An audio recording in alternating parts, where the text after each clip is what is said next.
c'est facile de faire le fou à Basic Fit, regardez. Non. Mets-toi dans un garage, seul, soulève autant de poids, sois discipliné seul. Comment tu es? Qu'est-ce que tu fais quand personne te regarde? T'as tout résumé. Toi qui regardes cette vidéo, prends une vidéo motivation dès maintenant, 5 minutes après, ou celle-là. Tu prends une feuille, tu retiens un point, pas deux, un point, et tu passes à l'action d'entrée de jeu. Parce que motivation, c'est pas du divertissement. C'est un outil de travail. Et à la fin, ce qui est fou, c'est que c'était comme dans un match de foot, à la fin d'un match, mes proches étaient tout près de moi, j'étais sur une petite estrade d'1 mètre de haut.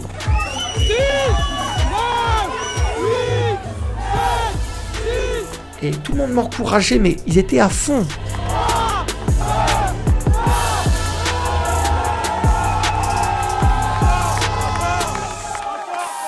C'est pour ça qu'en 2016, je me suis dit, mais je veux pas cette vie. Je veux pas travailler pour un patron 8 heures par jour, attendre la fin du travail, 16h30, 17h, et recommencer, avoir un salaire. Mes parents sont fiers de moi, alors qu'avant, j'étais détestable, on parlait de moi qu'en négatif. Et ce que j'ai fait, step by step, une marche par une marche. Un escalier se monte une marche par une marche. Fais quelque chose qui a du sens, qui est en accord avec tes valeurs.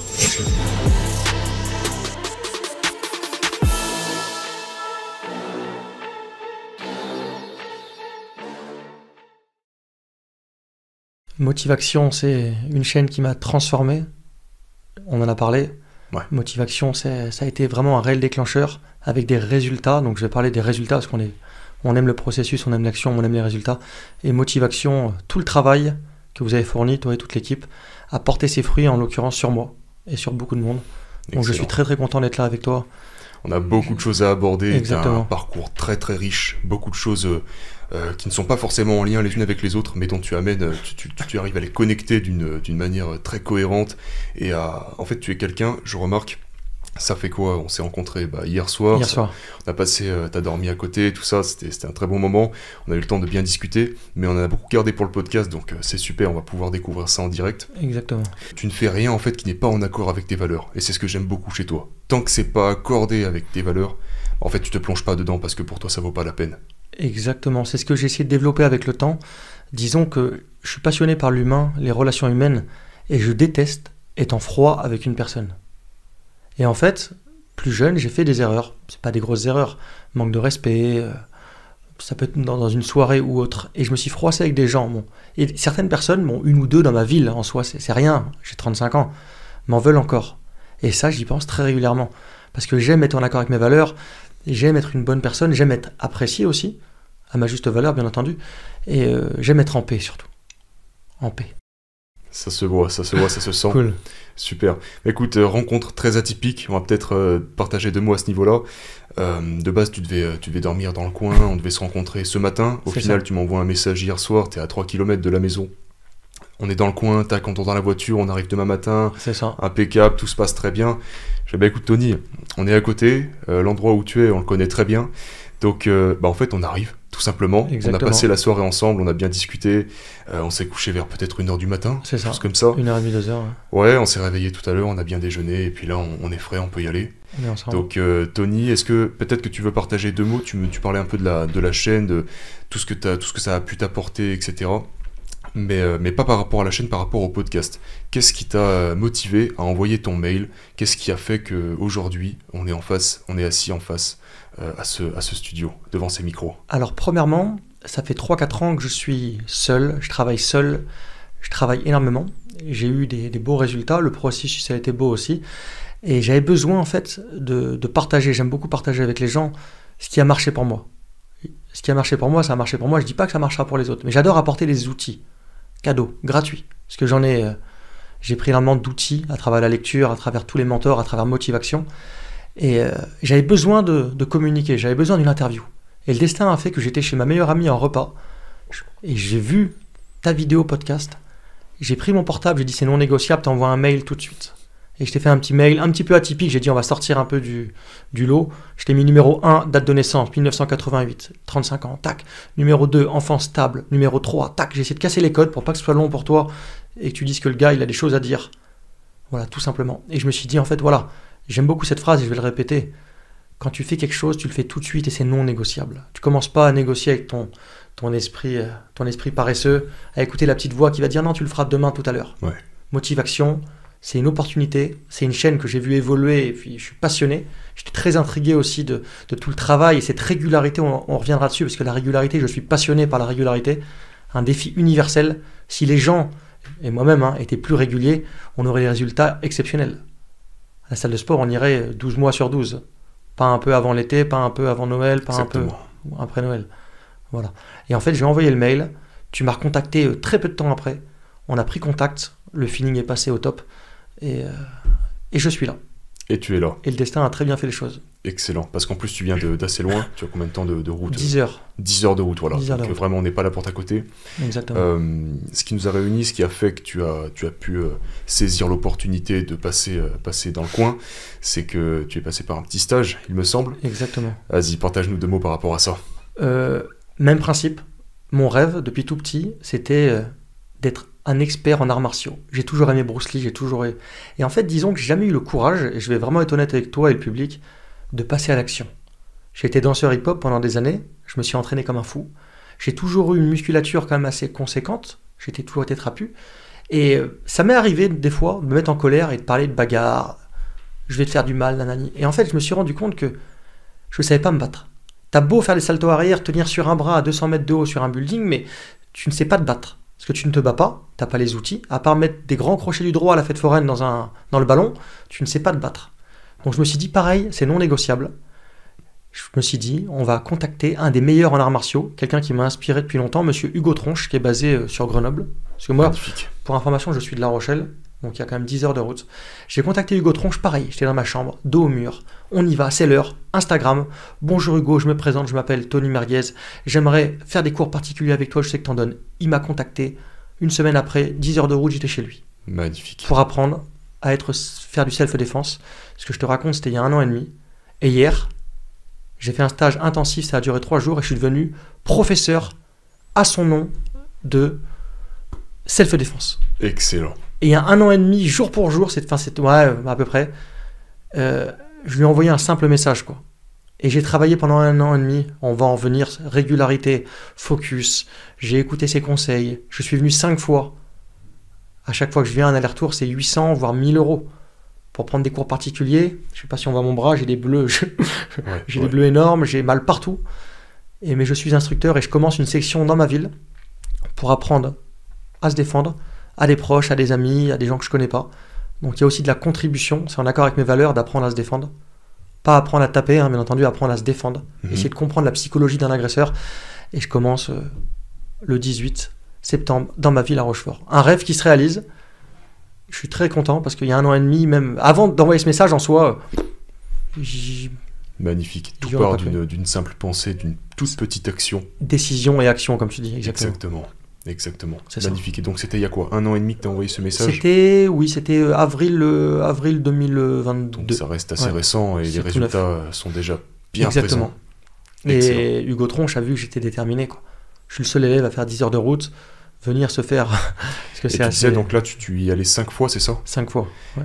Mais par contre, à la maison... Tous les jours. Exactement. Tous les jours, c'est non négociable. Je reviendrai sur le travail que je fais, mais je travaille 10-12 heures par jour, c'est très physique. J'arrête à 20h mon travail. Et j'ai toujours du mal à arrêter parce que je suis passionné par ce que je fais. Donc 20h, 20h15.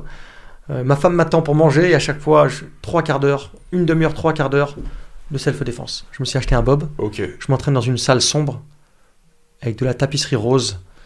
Une salle qui donne pas envie et je m'entraîne et c'est non négociable. J'éteins mon cerveau. J'ai appris à éteindre mon cerveau. On y reviendra là-dessus, mais c'est très important. Il faut se poser les bonnes questions, faire un plan. Et dès que tu as ton plan il a été réfléchi, tu l'as fait en cogitant, t'éteins ton cerveau.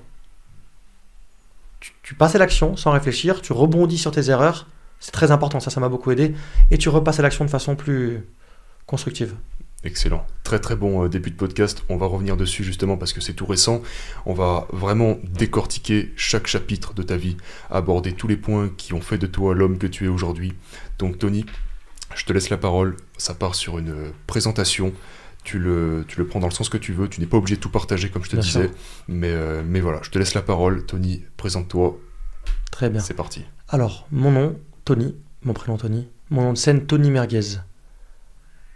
Je suis né dans une famille stable, calme, 2 parents sportifs, loin de l'alcool, loin de la drogue, loin de la fume. Donc j'en suis reconnaissant Et ce que j'ai vécu en parallèle avec des amis qui, eux, ont une vie beaucoup moins stable. Donc j'ai eu beaucoup de compassion durant ma vie, durant ma jeunesse et encore maintenant pour tous mes amis qui n'ont pas eu cette chance. Même si mes parents sont séparés, ça a été dur, j'ai eu une belle enfance. À travers le sport, à travers... J'habite près de l'océan, la campagne, les balades en campagne, vraiment un rythme de vie sain. Depuis tout petit, le truc c'est que j'étais très colérique. Et même mes grands-parents, ma famille, j'ai été obsédé. Dès que j'avais une idée en tête, j'ai un exemple qui est magnifique, quand j'avais 8-10 ans, je rongeais mes parents pour avoir un cheval. Un cheval. J'avais un jardin de 150 mètres carrés dans une maison de faubourg, donc le cheval il passe même pas à la porte d'entrée. Donc en fait déjà, ma famille était modeste, c'est-à-dire que mes parents n'avaient pas des gros revenus. Mes parents ils n'en pouvaient plus. Mais je les ai rongés pendant, ça a duré peut-être 1 an, 2 ans, j'ai peut-être pas la date exacte, mais ça a duré très longtemps. Et mon père un jour a craqué, il m'a dit tu auras ton cheval. Je suis arrivé à l'école, mon anniversaire, je le fêtais à la maison, j'ai dit à tous mes amis de la classe, j'ai dit je vais avoir un cheval, il faut me ramener tous les accessoires pour les chevaux à mon anniversaire. Je veux tous ces cadeaux. Ils sont arrivés avec un licol, un panier pour le foin, des brosses pour les chevaux. Mes parents, ils ont dit, il est taré notre gosse. Et bien entendu, j'ai jamais eu de cheval là. Okay. Et toute ma jeunesse s'est déroulée comme ça, j'étais vachement dans l'extrême. J'ai un petit frère qui était beaucoup plus modéré. Moi, j'étais dans l'extrême. Extrême. En soi, c'était agaçant pour les adultes, mais c'est devenu une force par la suite. Tu penses que ça devient d'où ce côté extrême? De tes parents, Peut-être de mon père, qui a été un sportif quand même, je dirais pas de haut niveau, mais le père de famille qui sort du lot, qui court. Une fois, il va faire de la planche à voile, il se luxe l'épaule sur un banc de sable, l'épaule éclatée. 2 jours après, il y a les 21 km de Rochefort, il est fait avec l'épaule luxée. Et j'ai toujours eu ça, mon père qui repousse ses limites en mode guerrier. Et je me suis beaucoup inspiré de lui, consciemment et inconsciemment. J'allais courir avec lui, j'avais envie de vomir, c'était dur. Il a fait du judo à haut niveau, il s'est cassé tous les doigts 3-4 fois, et malgré ça il est retourné. Oh. Et j'ai eu toujours cette image du père guerrier. Ma mère qui est tombée aussi dans le sport par l'intermédiaire de mon père, guerrière qui gagnait des courses à pied, qui était... c'est pas du haut niveau, ça reste du niveau très local, mais c'était des parents quand même très sportifs, avec un bon état d'esprit, et qui se donnaient. Donc je pense que je l'ai tiré d'ici. Mon frère était tout l'opposé. Mon frère avait beaucoup de talent, mais beaucoup moins de détermination que moi. Vous êtes 2 frères? 2 frères, ouais. Un petit frère qui a 2 ans et demi de moins que moi, mais bon. D'accord, ok. Que je salue, parce que c'est un gars en or. L'école, je n'écoutais absolument rien. Rien de chez rien. Toute ma primaire, je pensais à la gymnastique. La gymnastique et les billes. Parce que je jouais aux billes, et j'allais à l'école pour jouer aux billes. J'avais 2 sacoches qui étaient, ça faisait 3 kilos les sacoches, avec des mammouths, des billes pépites, on a tous connu, et j'étais obsédé par les billes. C'est-à-dire qu'en fait, je n'avais aucune... Les connexions neuronales au niveau de mon cerveau ne sont pas faites parce que je n'écoutais rien. Et j'ai encore des images de moi être en cours et m'imaginer en train de faire du cheval d'arçon en gym, c'est un agrès où on fait des... Et je faisais ça avec mes doigts. Mais ça a duré du CP, enfin on va dire CE1, au CM2. Et je développais des lacunes par rapport à des élèves qui écoutaient quand même. Donc j'ai eu des grosses lacunes. Donc ce qui s'est passé, c'est simple. Mon CM2, je l'ai redoublé. J'arrive en 6e, à fond dans la gym. Ma 6e, je la redouble. Mes parents ils disent, ouais, mais on n'en peut plus. Et ensuite, j'ai basculé dans la danse hip-hop. Il y avait un groupe par chez moi qui s'appelle Pyramide. C'était je te parle de ça, il y a 25 ans, et on est encore ensemble. C'est mon groupe d'enfance. C'était mes grands frères. Et avec eux, j'ai commencé la danse hip-hop. Et la danse hip-hop, c'était beaucoup moins rigide que la gym. La danse hip-hop, tu peux t'entraîner où tu veux, quand tu veux, et tu n'as besoin de personne. Ouais. Et ça, c'est puissant. Et là, je me suis dit, ça me reflète. J'avais ce côté aussi marginal, ce côté où les règles, les lois, j'avais un petit peu de mal à... Et toujours, toujours, j'apprends à respecter les règles et les lois, bien entendu, mais j'avais un petit peu de mal avec ça. Et le hip-hop, je me suis trouvé. Et je me suis entraîné. Donc gymnastique à la base. Exactement. Et tu as dévié sur du hip-hop donc vers peut-être 11-12 Ouais, exactement, 12-13 ans, 2000-2001. D'accord. Et ce qui s'est passé, c'est que toute ma scolarité collège, j'allais à l'école pour m'entraîner. On s'entraînait sous le préau, donc on était vachement connus, le petit groupe de danseurs, avec un bout de lino. Ils nous ont passé une salle. J'allais au collège pour m'entraîner. Obsédé par la danse. Et ce qu'il faut savoir, c'est que dans la danse hip-hop, on est autodidacte. L'échauffement, tu t'échauffes quand tu veux. En fait, disons que tu es un peu un clown. N'importe qui te dit « Ah, tu fais de la danse hip-hop, Tony. Fais-moi un salto arrière. Saute sur un bras. Tourne sur la tête. » Et tu es vachement dans l'émotion. Tu as envie de plaire. Tu as envie de montrer aux autres aussi. Donc tu t'uses. Je me suis usé la santé, mais comme pas possible. Parce que quand tu es jeune, forcément, tout va bien, tu es neuf. Et avec le temps, je me suis beaucoup usé. Ce qui s'est passé, 4e, 3e, le brevet des collèges. À l'époque, je crois que c'est plus comme ça maintenant, c'était en continu. Mon père, il m'a dit, écoute-moi, là, t'écoutes rien. J'avais 9-10 de moyenne, j'arrivais quand même à maintenir le cap. C'était des bidoches, je trichais. Là, c'était pas en accord avec mes valeurs, parce que j'avais pas les valeurs à l'époque. Moi, le but, c'était vraiment de réjouir mes parents et puis de m'entraîner à fond au maximum à côté. Mon père m'a dit, c'est un contrôle continu, 4e, 3e, il va falloir que tu t'y mettes, c'est l'heure. Et ce qui s'est passé, j'ai dit, ok, l'école, je vais essayer de mettre la même mentalité que j'ai dans la danse, enfin à l'école.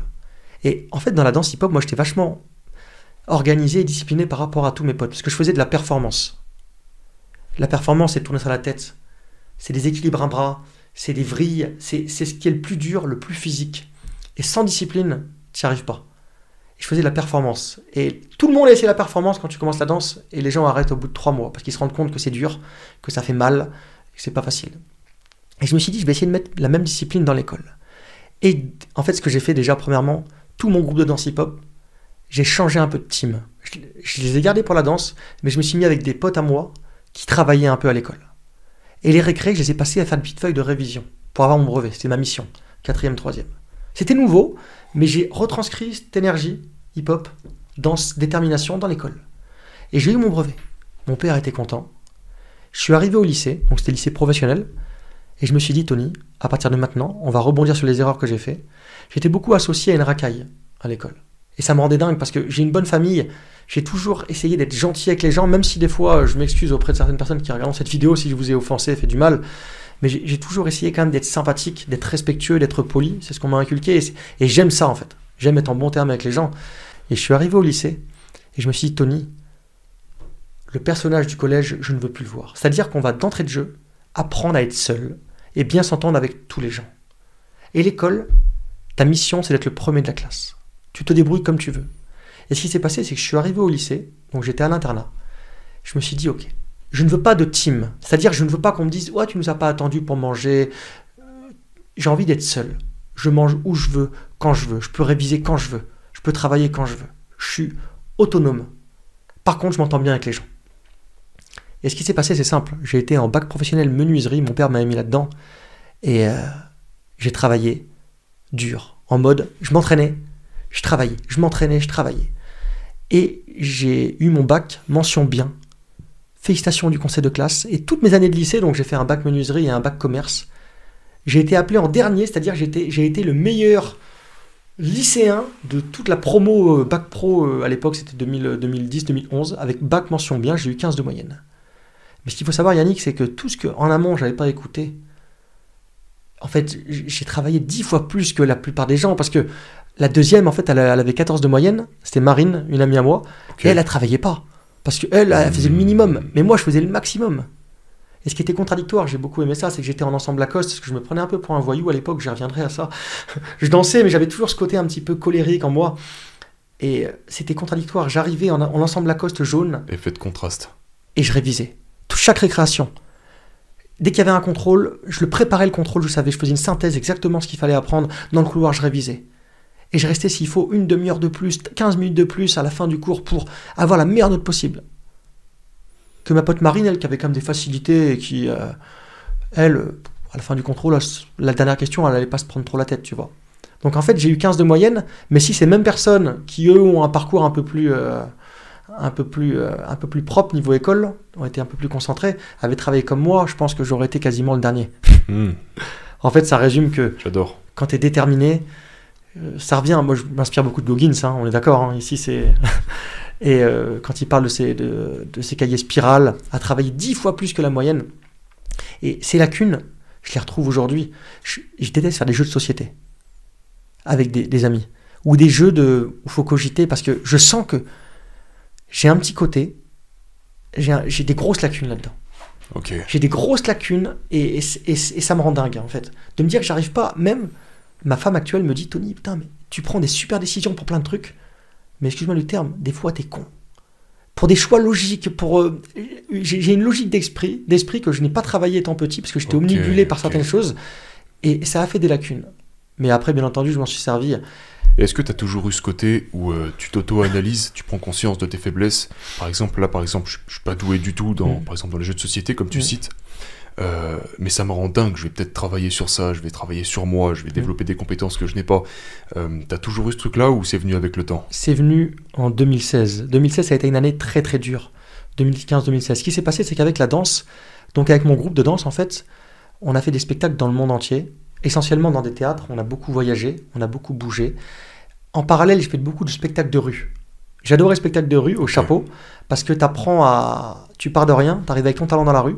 L'objectif, c'est de réunir des gens. Donc il y a une partie un petit peu rentrer dans la tête des gens, leur demander de l'argent, sachant qu'en France, demander de l'argent, c'est un cas un petit peu délicat. Leur proposer ton talent, en t'économisant aussi, parce que le but, c'est pas de te blesser, et en vivre. Donc en fait, disons que j'ai eu une carrière de danseur très très très intense, et je me suis rendu compte avec le temps que j'étais pas spécialement fait. Moi, je voulais être le meilleur en break, en performance, le meilleur. C'était ma mission. Je m'entraînais dans ma cave. Je m'entraînais tous les dimanches, je m'entraînais. Malgré les courbatures. J'ai des souvenirs, pour te dire, les marches de l'école, je les ai toujours montées le plus lentement possible. J'étais le plus lent de l'école. Même les personnes, excuse-moi du terme, obèses, les montaient plus vite parce que j'avais tellement de courbatures. Okay. J'étais tellement usé. Excellent. Que toute ma jeunesse, j'ai ce souvenir d'avoir mon sac qui est lourd avec tous les classeurs et de monter les marches. Un peu comme aujourd'hui, là, je suis cassé de partout. Et toute ma jeunesse, ça a été ça. Parce qu'en soi, j'aime pas dire ça, je déteste me trouver d'excuses, mais on n'est pas tous égaux. Je me suis entraîné avec des gens qui ont explosé dans la danse, qui eux, malheureusement, enfin heureusement pour eux, ont un corps beaucoup beaucoup plus souple. Moi, je manque de mobilité. Mais c'est limite handicapant. Mais c'est de famille, hein. Ça malheureusement, malgré les étirements, je me suis étiré. J'ai eu un break très très brut, très dur.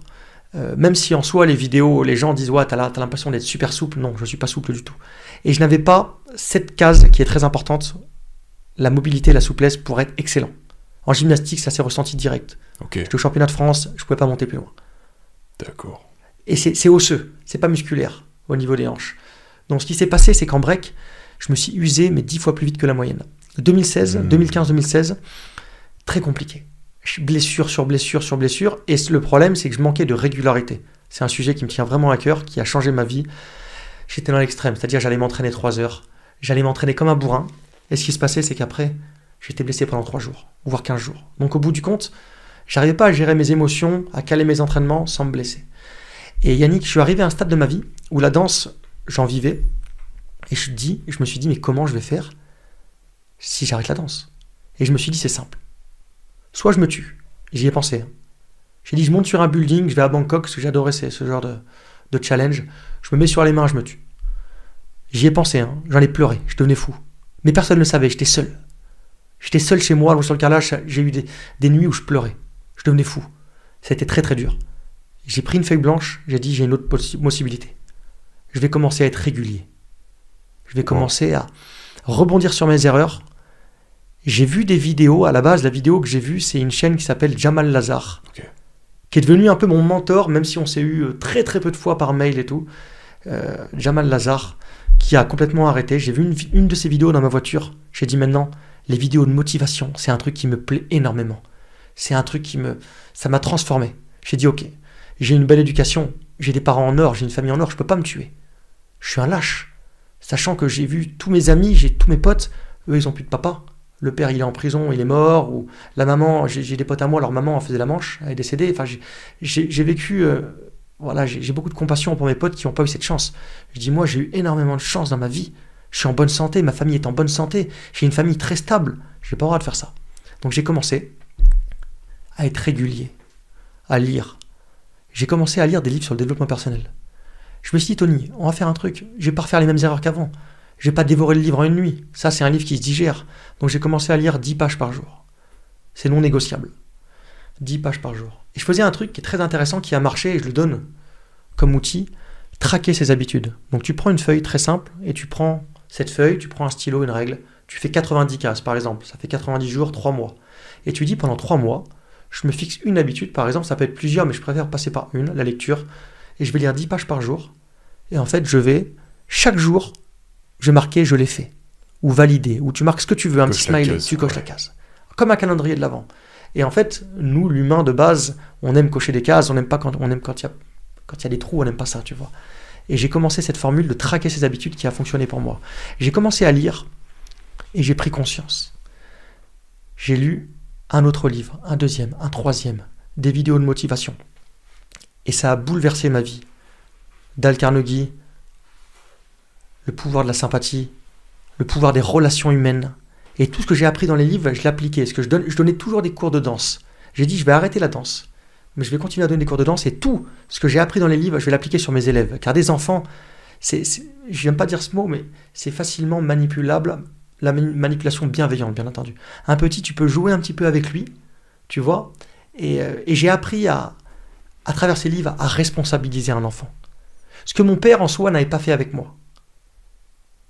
Mais je ne lui en veux pas à mon père, car de nos jours, on a tous les outils pour réussir. Mais on a tous les outils aussi pour foirer sa vie. Un portable, on peut faire des choses exceptionnelles avec un portable. Comme on peut passer 10 heures sur TikTok et rien avancer. Ça peut être du divertissement pur. Je suis pour le divertissement, mais après l'effort. Quand tu as charbonné dur, tu te regardes un petit épisode sur Netflix avec un super repas. Je valide totalement. Mais avant, il faut qu'il y ait 12 heures de travail. C'est ma mentalité, bien entendu. Tu as des gens qui vont dire l'inverse. C'est comme ça que je fonctionne. Et moi, dès le matin, quand je travaille dur, je pense à cet épisode Netflix, j'en suis content. Et je vais l'apprécier. Que si j'en regarde 5 dans la journée, je ne vais pas l'apprécier. Excellent. Excellent. Du coup, tu as arrêté le hip-hop en quelle année? Concrètement, ce que j'ai fait, 2016, j'ai arrêté les spectacles avec Pyramide, mon groupe. D'accord. Et en fait, je me suis dit, par contre, maintenant, je vais faire mon spectacle de rue. Et le but, c'est quand même de rentabiliser toute cette carrière, tous ces efforts, parce que j'ai beaucoup souffert durant ma carrière de danseur. Ouais. Ça a été très dur. Et j'ai fait des spectacles de rue. Des mariages, anniversaires. J'ai ouvert une petite association. Et le but, c'était de récolter un maximum de fonds pour pouvoir m'acheter du matériel sportif, des livres. Et après, ce qui s'est passé, au bout de 6 mois de lecture, j'ai loué un bureau. On était 3 dans le bureau. Un petit bureau en centre-ville de ma ville, Rochefort. Et j'ai dit, je vais construire ma propre formation. Donc c'est une formation qui regroupait 12 sujets que le système scolaire ne nous a pas enseignés. Mais je l'ai fait pour moi. J'ai dit, il me faut 12 bases. Donc la première, c'était comment définir un objectif et le réaliser. Le deuxième, c'est le réveil matinal. Troisième, c'est la confiance en soi. Le pouvoir des habitudes. L'effet cumulé. Comment parler en public. Le pouvoir de la sympathie. Se déconnecter des réseaux. C'était vraiment... Et j'ai écrit cette formation pendant 6 mois dans l'ombre. J'en ai parlé à personne. Personne. J'étais dans mon bureau. Ce qui s'est passé, la loi de l'attraction est venue avec moi. Ce bureau, je dis, il me le faut tout seul. Il faut que je sois seul. Les filles ne venaient pas. Et un jour, j'ai eu un appel. Mon ami Charlène m'a dit, je pars du bureau. L'autre copine aussi. J'étais seul. Et je me suis fait un bureau. Poster succès. Je me suis fait mon univers à moi. Le destin était vraiment en marche. La loi de l'attraction était vraiment en marche avec moi. Et j'ai écrit cette formation. Ça a duré 6 mois. J'en ai parlé à personne. Mon père l'a appris. Il est venu, je lui ai présenté le projet, il a pris une claque. Waouh! Des PowerPoint hyper chiadés. Je suis assez perfectionniste. J'avais passé vraiment beaucoup de temps. Et j'ai commencé à avoir... Sur un an, j'ai eu 12-13 personnes qui sont venues. Je faisais vraiment pas ça pour l'argent. J'étais à des tarifs très très très bas. Le but, c'était vraiment de savoir si ma méthode, que j'avais mis en place, allait fonctionner chez d'autres personnes. Et notamment, j'ai une dame, Sabrina, que je salue. C'était une élève exceptionnelle qui, elle, était bête et disciplinée. Elle est venue me voir, elle pesait 125 kilos à peu près, 120 kilos. Elle m'a dit, Tony, je veux perdre du poids. J'ai dit, ok. Dis-moi pourquoi. Elle me parle de vêtements, de trucs. Je dis, non. Obésité. Je prends mon portable, je dis obésité morbide. Je lui montre, c'est ça. C'est ça ton pourquoi émotionnel. Je l'ai pris pendant 1 an, 1 fois par semaine, et juste avec le pouvoir de l'effet cumulé, le pouvoir des habitudes. J'ai dit, on va pas chambouler ta vie, Sabrina. On va pas faire un régime draconien. Tu fais un régime draconien, il va se passer quoi? Tu auras les mêmes résultats que d'habitude. Je lui ai dit, Sabrina, ton pourquoi, c'est ça. Obésité morbide. T'as envie que tes enfants, tu leur annonces à 45 ans que tu vas mourir ou tu vas être amputé d'une jambe, diabète type 2? Non. D'accord? Donc en fait, elle est arrivée à peser 120 kilos. Je l'ai pris en charge pendant 1 an, à base d'1 fois par semaine. Ok. On a joué sur le pouvoir des habitudes et de la régularité. J'aurais pu lui proposer un régime draconien. Un truc comme je faisais avant, c'était à mon image en fait, extrême. Où tu te prives, où tu es dans l'excès. Ah ben certes, elle aurait fondu. Et ce qui s'est passé, j'ai dit, Sabrina, on va jouer sur l'effet cumulé. Elle a un enfant qui est handicapé, cette dame. J'ai dit, ton enfant, ça va être ta force. Elle me fait, je me balade avec mon enfant. Je dis, tu sais quoi, ton enfant, tu vas le porter sur tes épaules. Et tu vas faire le tour du lac avec lui. Et tu vas faire des fentes. D'accord? Et tu vas marcher avec lui. Et tu vas courir d'un arbre à un arbre.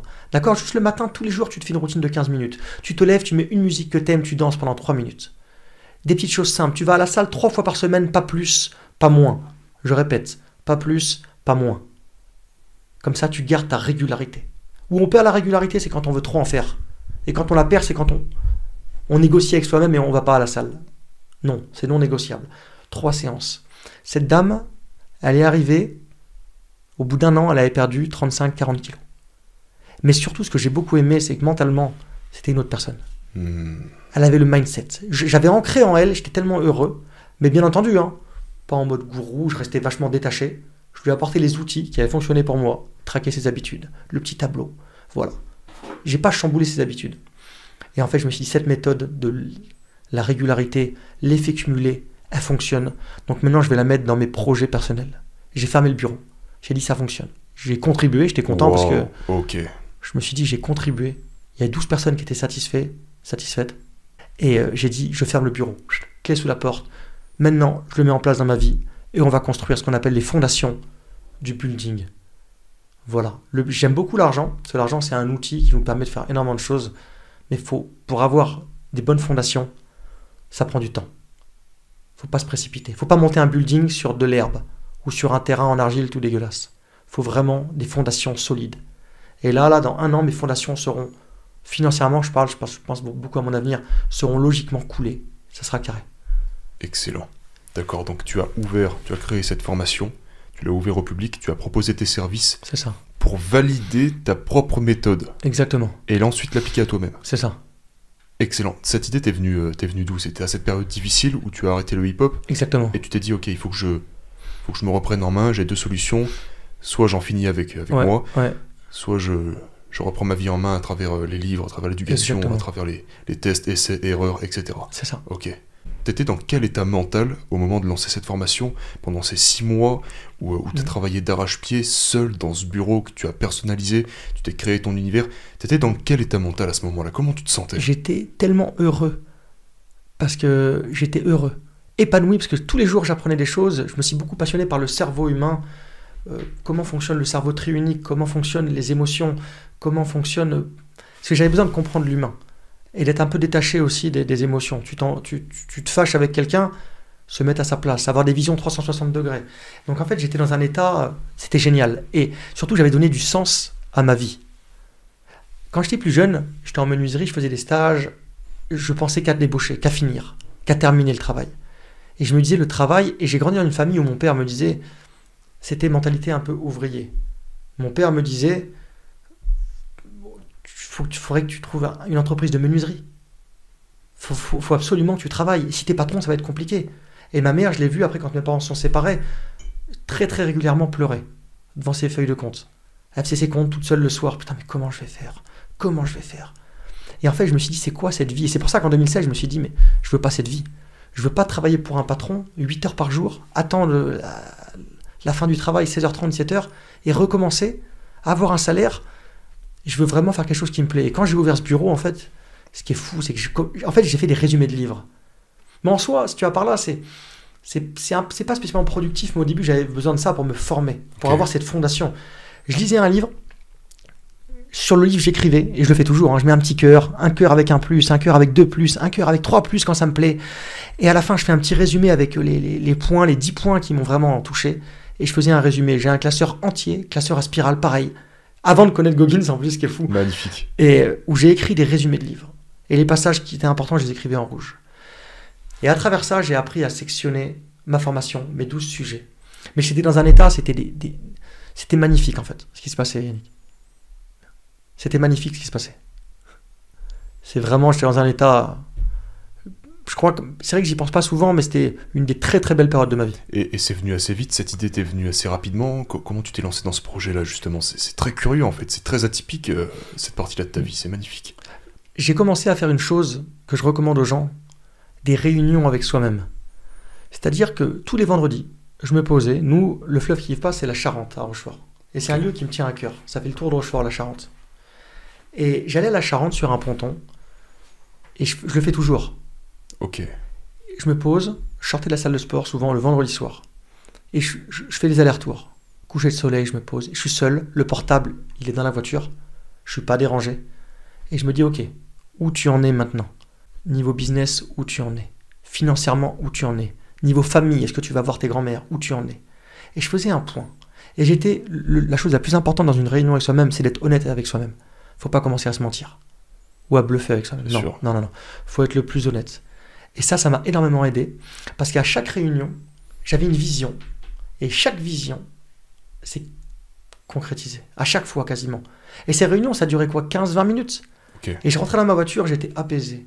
Je le conseille aussi aux gens qui ont des soucis. Des fois, on dramatise énormément. On a l'impression qu'on est le centre du monde, qu'il n'y a qu'à nous que ça arrive. Et quand on fait une réunion avec soi-même, le truc, c'est qu'on prend du recul. On s'imagine que la Terre, il y a 7 milliards d'habitants, qu'on n'est pas seul, qu'il y a des gens qui vivent dans des pays où c'est très, très, très, très compliqué. Même nos proches vivent des choses très compliquées, des décès, des maladies. Et nous, on va se prendre la tête pour un petit problème financier ou un problème de voiture ou un problème qui n'est pas bien méchant. Donc ces réunions, ça permet en fait, moi, personnellement, ça a fonctionné sur moi, de me recadrer, de me ressaisir, d'apprendre à être honnête avec moi-même. J'ai beaucoup perdu d'amis qui se mentaient tellement à eux-mêmes que j'ai dû couper les ponts. Okay. Ils sont tellement parano et persuadés que c'est une star, que c'est ci, que c'est ça, que j'ai dû couper les ponts parce que j'ai essayé de communiquer avec eux, impossible. Et ces genres de réunions, ça remet les pieds sur terre. Tu mets un cadre, tu sectorises ta vie, et tu te rends compte que ta vie est pas si mal, et tu trouves des solutions à chaque problème, façon de parler, et tu repars avec des solutions. Et ce qui reste à faire après, j'adore prendre une feuille blanche. C'est ce que je fais tous les soirs, je prends une feuille blanche A4, je la plie en deux. Lundi 12 septembre 2023, je mets toujours l'année pour me rappeler quelle année on est. On le sait toujours, mais inconsciemment, les années passent vite. On est en 2023. Tac. Heure du réveil. Affirmation positive. Tac, tac, tac, tac. Petit déj. Étape numéro 1. 1991. Robin Sharma. Excellent. Motivation. Pendant 90 jours, les 90 premières minutes de chaque journée, tu vas la passer à faire une seule chose, focus. Bulle hermétique de concentration absolue. Dans un bureau, un peu comme là, cette pièce est magnifique. Je ne sais pas si vous la voyez pas, mais elle est magnifique. Dans une pièce comme ça, dans le noir, seul, sans distraction, sans les enfants, sans madame, sans monsieur, focus. Et pendant 90 minutes, tu travailles. Et j'ai commencé à mettre ça en place dans ma vie.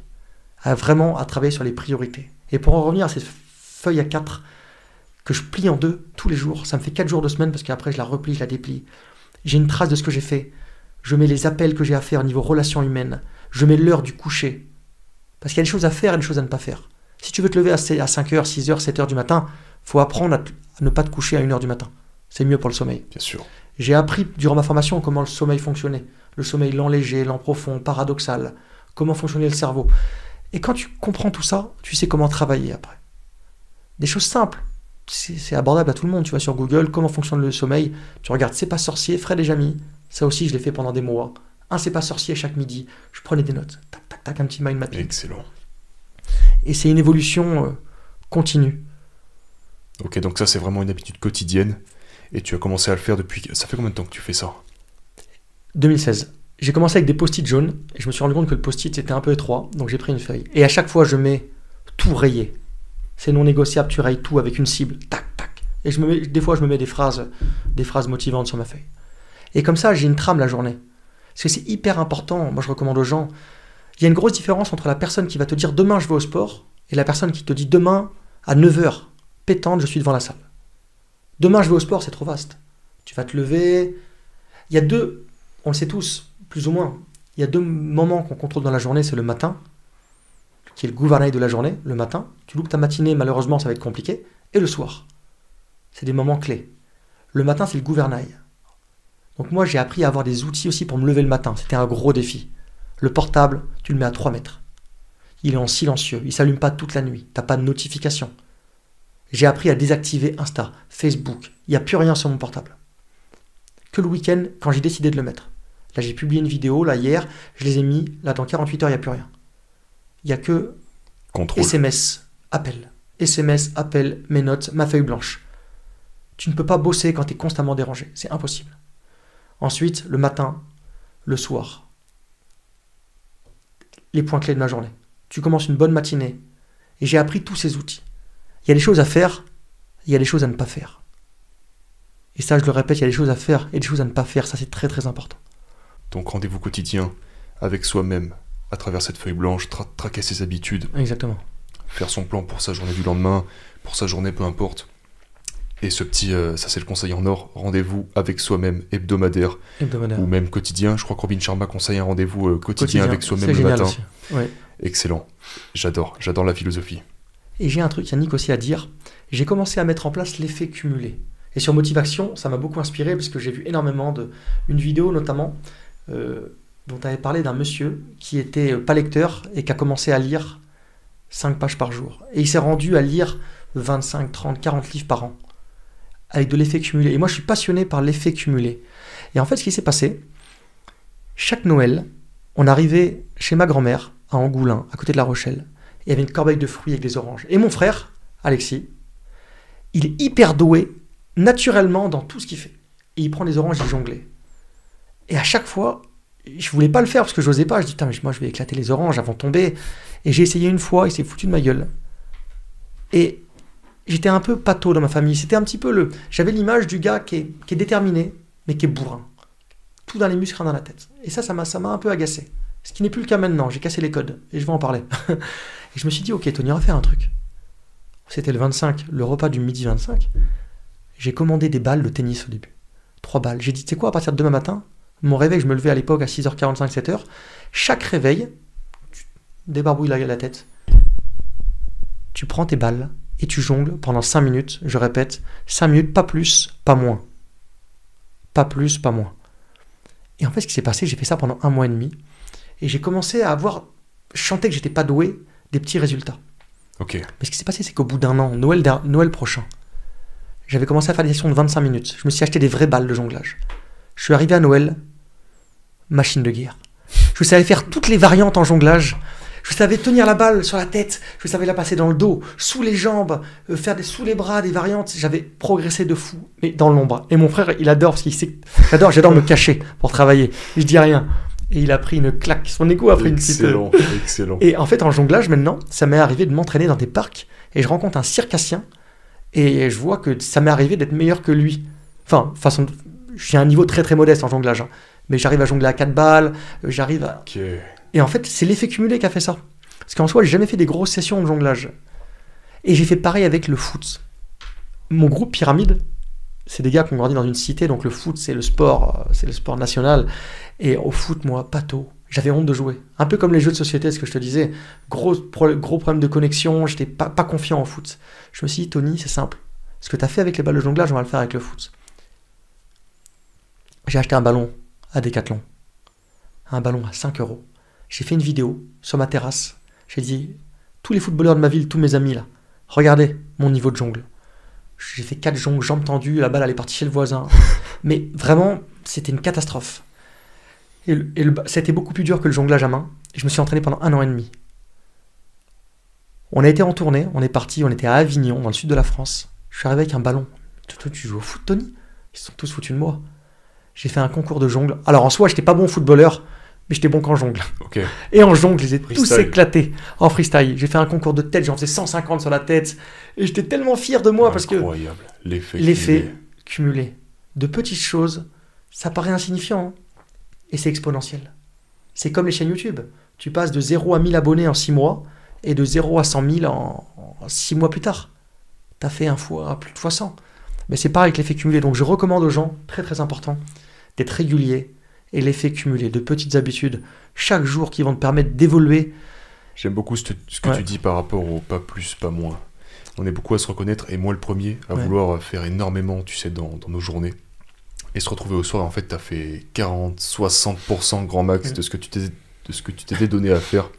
Et c'est très frustrant. Et tu abats du travail, mais tu n'es jamais confiant, parce que tu dis, il en reste toujours à faire, je suis toujours en retard, etc. Exactement. Et donc savoir se canaliser, viser plutôt la régularité, plutôt que l'intensité, pour obtenir des résultats à long terme, et développer sa confiance en soi, ça j'adore.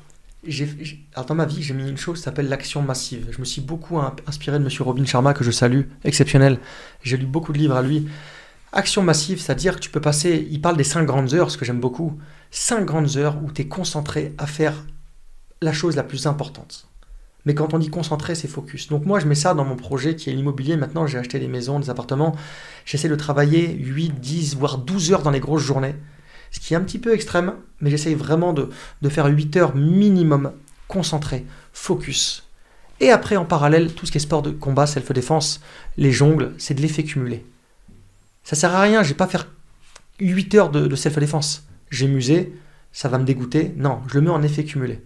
Et ce que je conseille aux gens, c'est, par exemple, le sport, qui n'est pas l'activité principale. Si quelqu'un, je prends, c'est pas Sophie, qui a un travail, de se concentrer vraiment sur son entreprise, sur son travail pendant 8 heures, essayer de rebondir sur ses erreurs et d'être focus. Et à côté de ça, le sport ou une autre activité, de le prendre en mode effet cumulé, régularité. Mais non négociable, pas plus, pas moins. Tu as l'habitude de courir 10 km, va pas te cramer à faire 42 km et tu cours pas pendant 2 semaines. Parce que pendant 2 semaines, tu vas perdre l'habitude. Tu vas t'user, tu vas te dégoûter. C'est vraiment action massive, régularité, effet cumulé. Je fais vraiment une ligne entre ça. C'est un des 2 types d'activités, ouais. Exactement. Ok, excellent. Donc, tu as fait énormément de hip-hop, etc. Est-ce que tu peux nous partager quelques performances, les choses les plus folles que tu as fait dans ce sport? Ouais. Alors, j'en suis pas fier. J'ai commencé, j'aimais beaucoup. En fait, j'ai découvert les réseaux sociaux tard. Et je voulais pas être dedans. J'ai jamais fumé de ma vie. J'ai jamais bu. Je voulais pas avoir de permis de conduire. Excuse-moi, c'est personnel, mais je voulais pas faire l'amour. Je voulais vraiment être un humain totalement différent. Et ce qui s'est passé, c'est que j'ai eu les réseaux sociaux très tard. J'ai eu Facebook, je me suis dit, mais c'est quoi ce truc de like? Et moi, du grand Tony, à l'époque très extrême, 2012-2013, je me suis dit, là, les likes vont faire péter le compteur, objectif. Et j'ai commencé à faire des petites vidéos sur Internet qui ont pris à travers la danse. Et j'ai commencé à faire des équilibres un bras dans le vide. Donc c'était ma spécialité de tenir sur un bras, dans le vide, à ras du vide. Et en fait, j'ai commencé à faire ça à Bangkok, à Nice, à Paris, dès que j'avais l'occasion de faire ça. Et en fait, disons que c'était très égoïste de ma part, parce que, comme je le disais, j'ai une belle famille, j'ai une belle éducation. Je peux pas foutre ma vie en l'air pour des likes. J'ai fait ça sur l'hôpital de ma ville, aussi un hôpital désaffecté à 35 mètres de haut. Et ce qui s'est passé, c'est que j'ai reçu des photos de jeunes qui voulaient faire comme moi. Ok. Et là, j'ai pris une claque. À l'image un peu Yamakasi, le film, où il y a un jeune qui se tue, qui est dans le coma parce qu'il a fait une dinguerie, et tout le monde en veut au Yamakasi. Donc en soi, je me dis, tout le monde m'apprécie, tout le monde dit que c'est waouh. C'est que de l'ego mal placé de faire ça en plus, parce que j'ai pris des risques. J'étais à 200 mètres de haut, dans le vide. J'ai pris des gros risques, très dangereux. Je pouvais mourir à tout moment, quoi. Et en prenant du recul, c'est pas bien. C'était vraiment pour avoir des likes. Et je suis vraiment honnête avec moi-même. Je vais pas me mentir et mentir au public. C'était vraiment du buzz, pur et dur. Et ça, c'est pas bien. Donc voilà. Après, j'ai développé d'autres performances, notamment faire des figures sur une voiture en marche. Mais ça restait beaucoup moins dangereux. C'était dangereux. Mais j'ai eu des scènes comme ça où c'était mon ego qui prenait le dessus. Et c'est pas bon. Cette envie constamment de plaire aux gens. Okay. T'as fait ça pendant combien de temps? Ça a duré 2013, 2014, 2015... 3 années pleines, on va dire. D'accord. Voilà. Et dès que j'ai commencé en 2016 à lire, ma vision a changé. J'ai appris à vivre pour moi. Et pas pour le regard des gens. J'ai appris à... On va en revenir après sur les performances que j'ai fait régulièrement, là. Appris à me mettre dans le mal seul. Parce que j'ai découvert une chose dans la vie, c'est que on est tous forts en public, on est tous... Et en fait, on apprend à connaître les gens dans l'inconfort. On apprend à connaître les gens quand tout va mal. On n'apprend pas à connaître les gens en soirée, en boîte de nuit, à 2h du matin, quand tout le monde est alcoolisé. On apprend à connaître les gens dans la douleur. C'est pour ça que maintenant, j'ai un rituel que je fais. Quand je rencontre quelqu'un, je lui propose très souvent une séance de sport d'entrée de jeu. Pour le tester et pour me tester aussi. Mais, enfin, je sais ce que je vaux, mais je le mets en gainage. J'adore le gainage. Je le mets en gainage sur les coudes et on attend. Et si la personne, je sens qu'elle s'énerve, qu'elle perd patience, qu'elle supporte pas la douleur, je me dis attention. Méfie-toi. C'est ma philosophie, mais c'est dans l'effort, dans l'inconfort. On a tous des grandes bouches à travers des interviews, à travers tout ça. Mais j'aime me mettre dans une pièce sombre, me dire c'est non négociable. Je vais te dire une anecdote qui s'est passée il y a un mois. J'étais dans mon camion, parce que maintenant je travaille dans le bâtiment, dans l'immobilier, je rénove des appartements, des maisons. Le camion était rempli de ciment, de sable. Et je dis, je vais tenter un truc. Et je vais le faire maintenant. Je me suis arrêté sous un pont, c'est à côté de la Charente, ça me tient à cœur, c'est au port où j'ai grandi, à Rochefort en fait. Et c'est en incliné comme ça. Et je me suis dit, je vais faire 1 minute de gainage, en incliné, 10 pompes. 1 minute, 20 pompes. Et je vais monter jusqu'à 100 pompes comme ça. Je me suis arrêté sous le pont. J'étais habillé un peu classe, je me suis mis torse nu. J'étais seul, en fait il n'y avait personne. C'était un pont noir, t'as des voitures qui passent au-dessus. J'ai mis un peu de musique, un peu de Goldman. Petite musique un peu comme j'aime.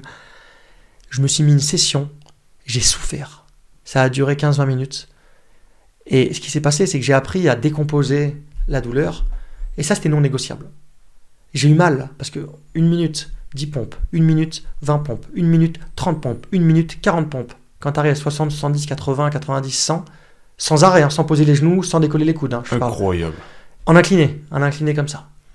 Je suis ressorti de là et j'ai dit, c'est mentalité Goggins, ce que j'adore, c'est, tu vois Tony, c'est bien beau d'ouvrir ta bouche des fois, quand il y a du monde, de raconter tes prouesses, ce que je fais beaucoup moins maintenant. Je suis vraiment réservé, j'essaie de parler de moins en moins de moi, de beaucoup m'intéresser aux gens. Mais c'est important d'avoir un gros mental quand tu es seul, quand tu n'as personne pour t'applaudir. Et j'ai pas mis de story, hein. Regardez, j'ai fait ci, j'ai fait ça. Non, rien.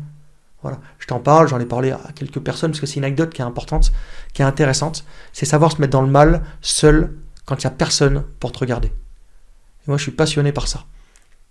C'est facile de faire le fou à Basic Fit, regardez. Non. Mets-toi dans un garage, seul, soulève autant de poids, sois discipliné seul.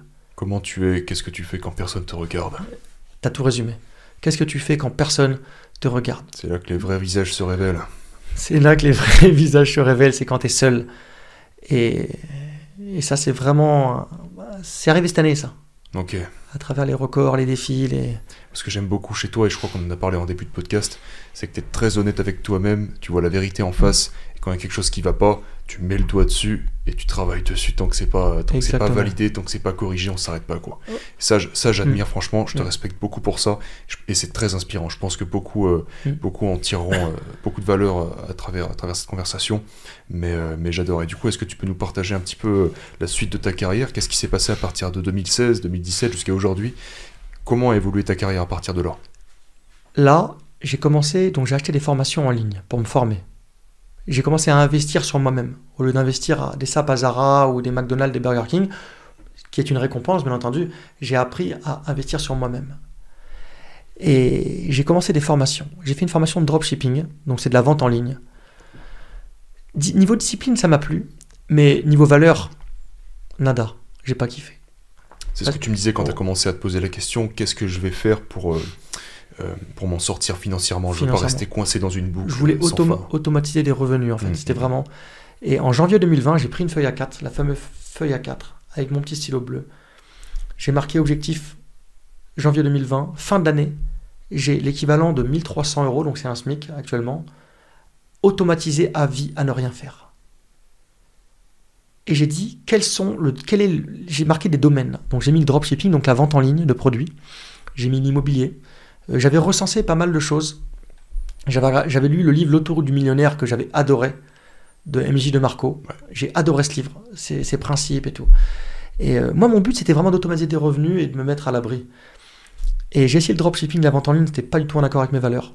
De vendre des produits, il y a des gens qui scrollent sur Facebook, qui vont se faire avoir par la pub pour un produit pour chat, tu fais une marge énorme. Je me suis dit, si j'ai beaucoup d'argent grâce à ça, je serais pas fier, quoi.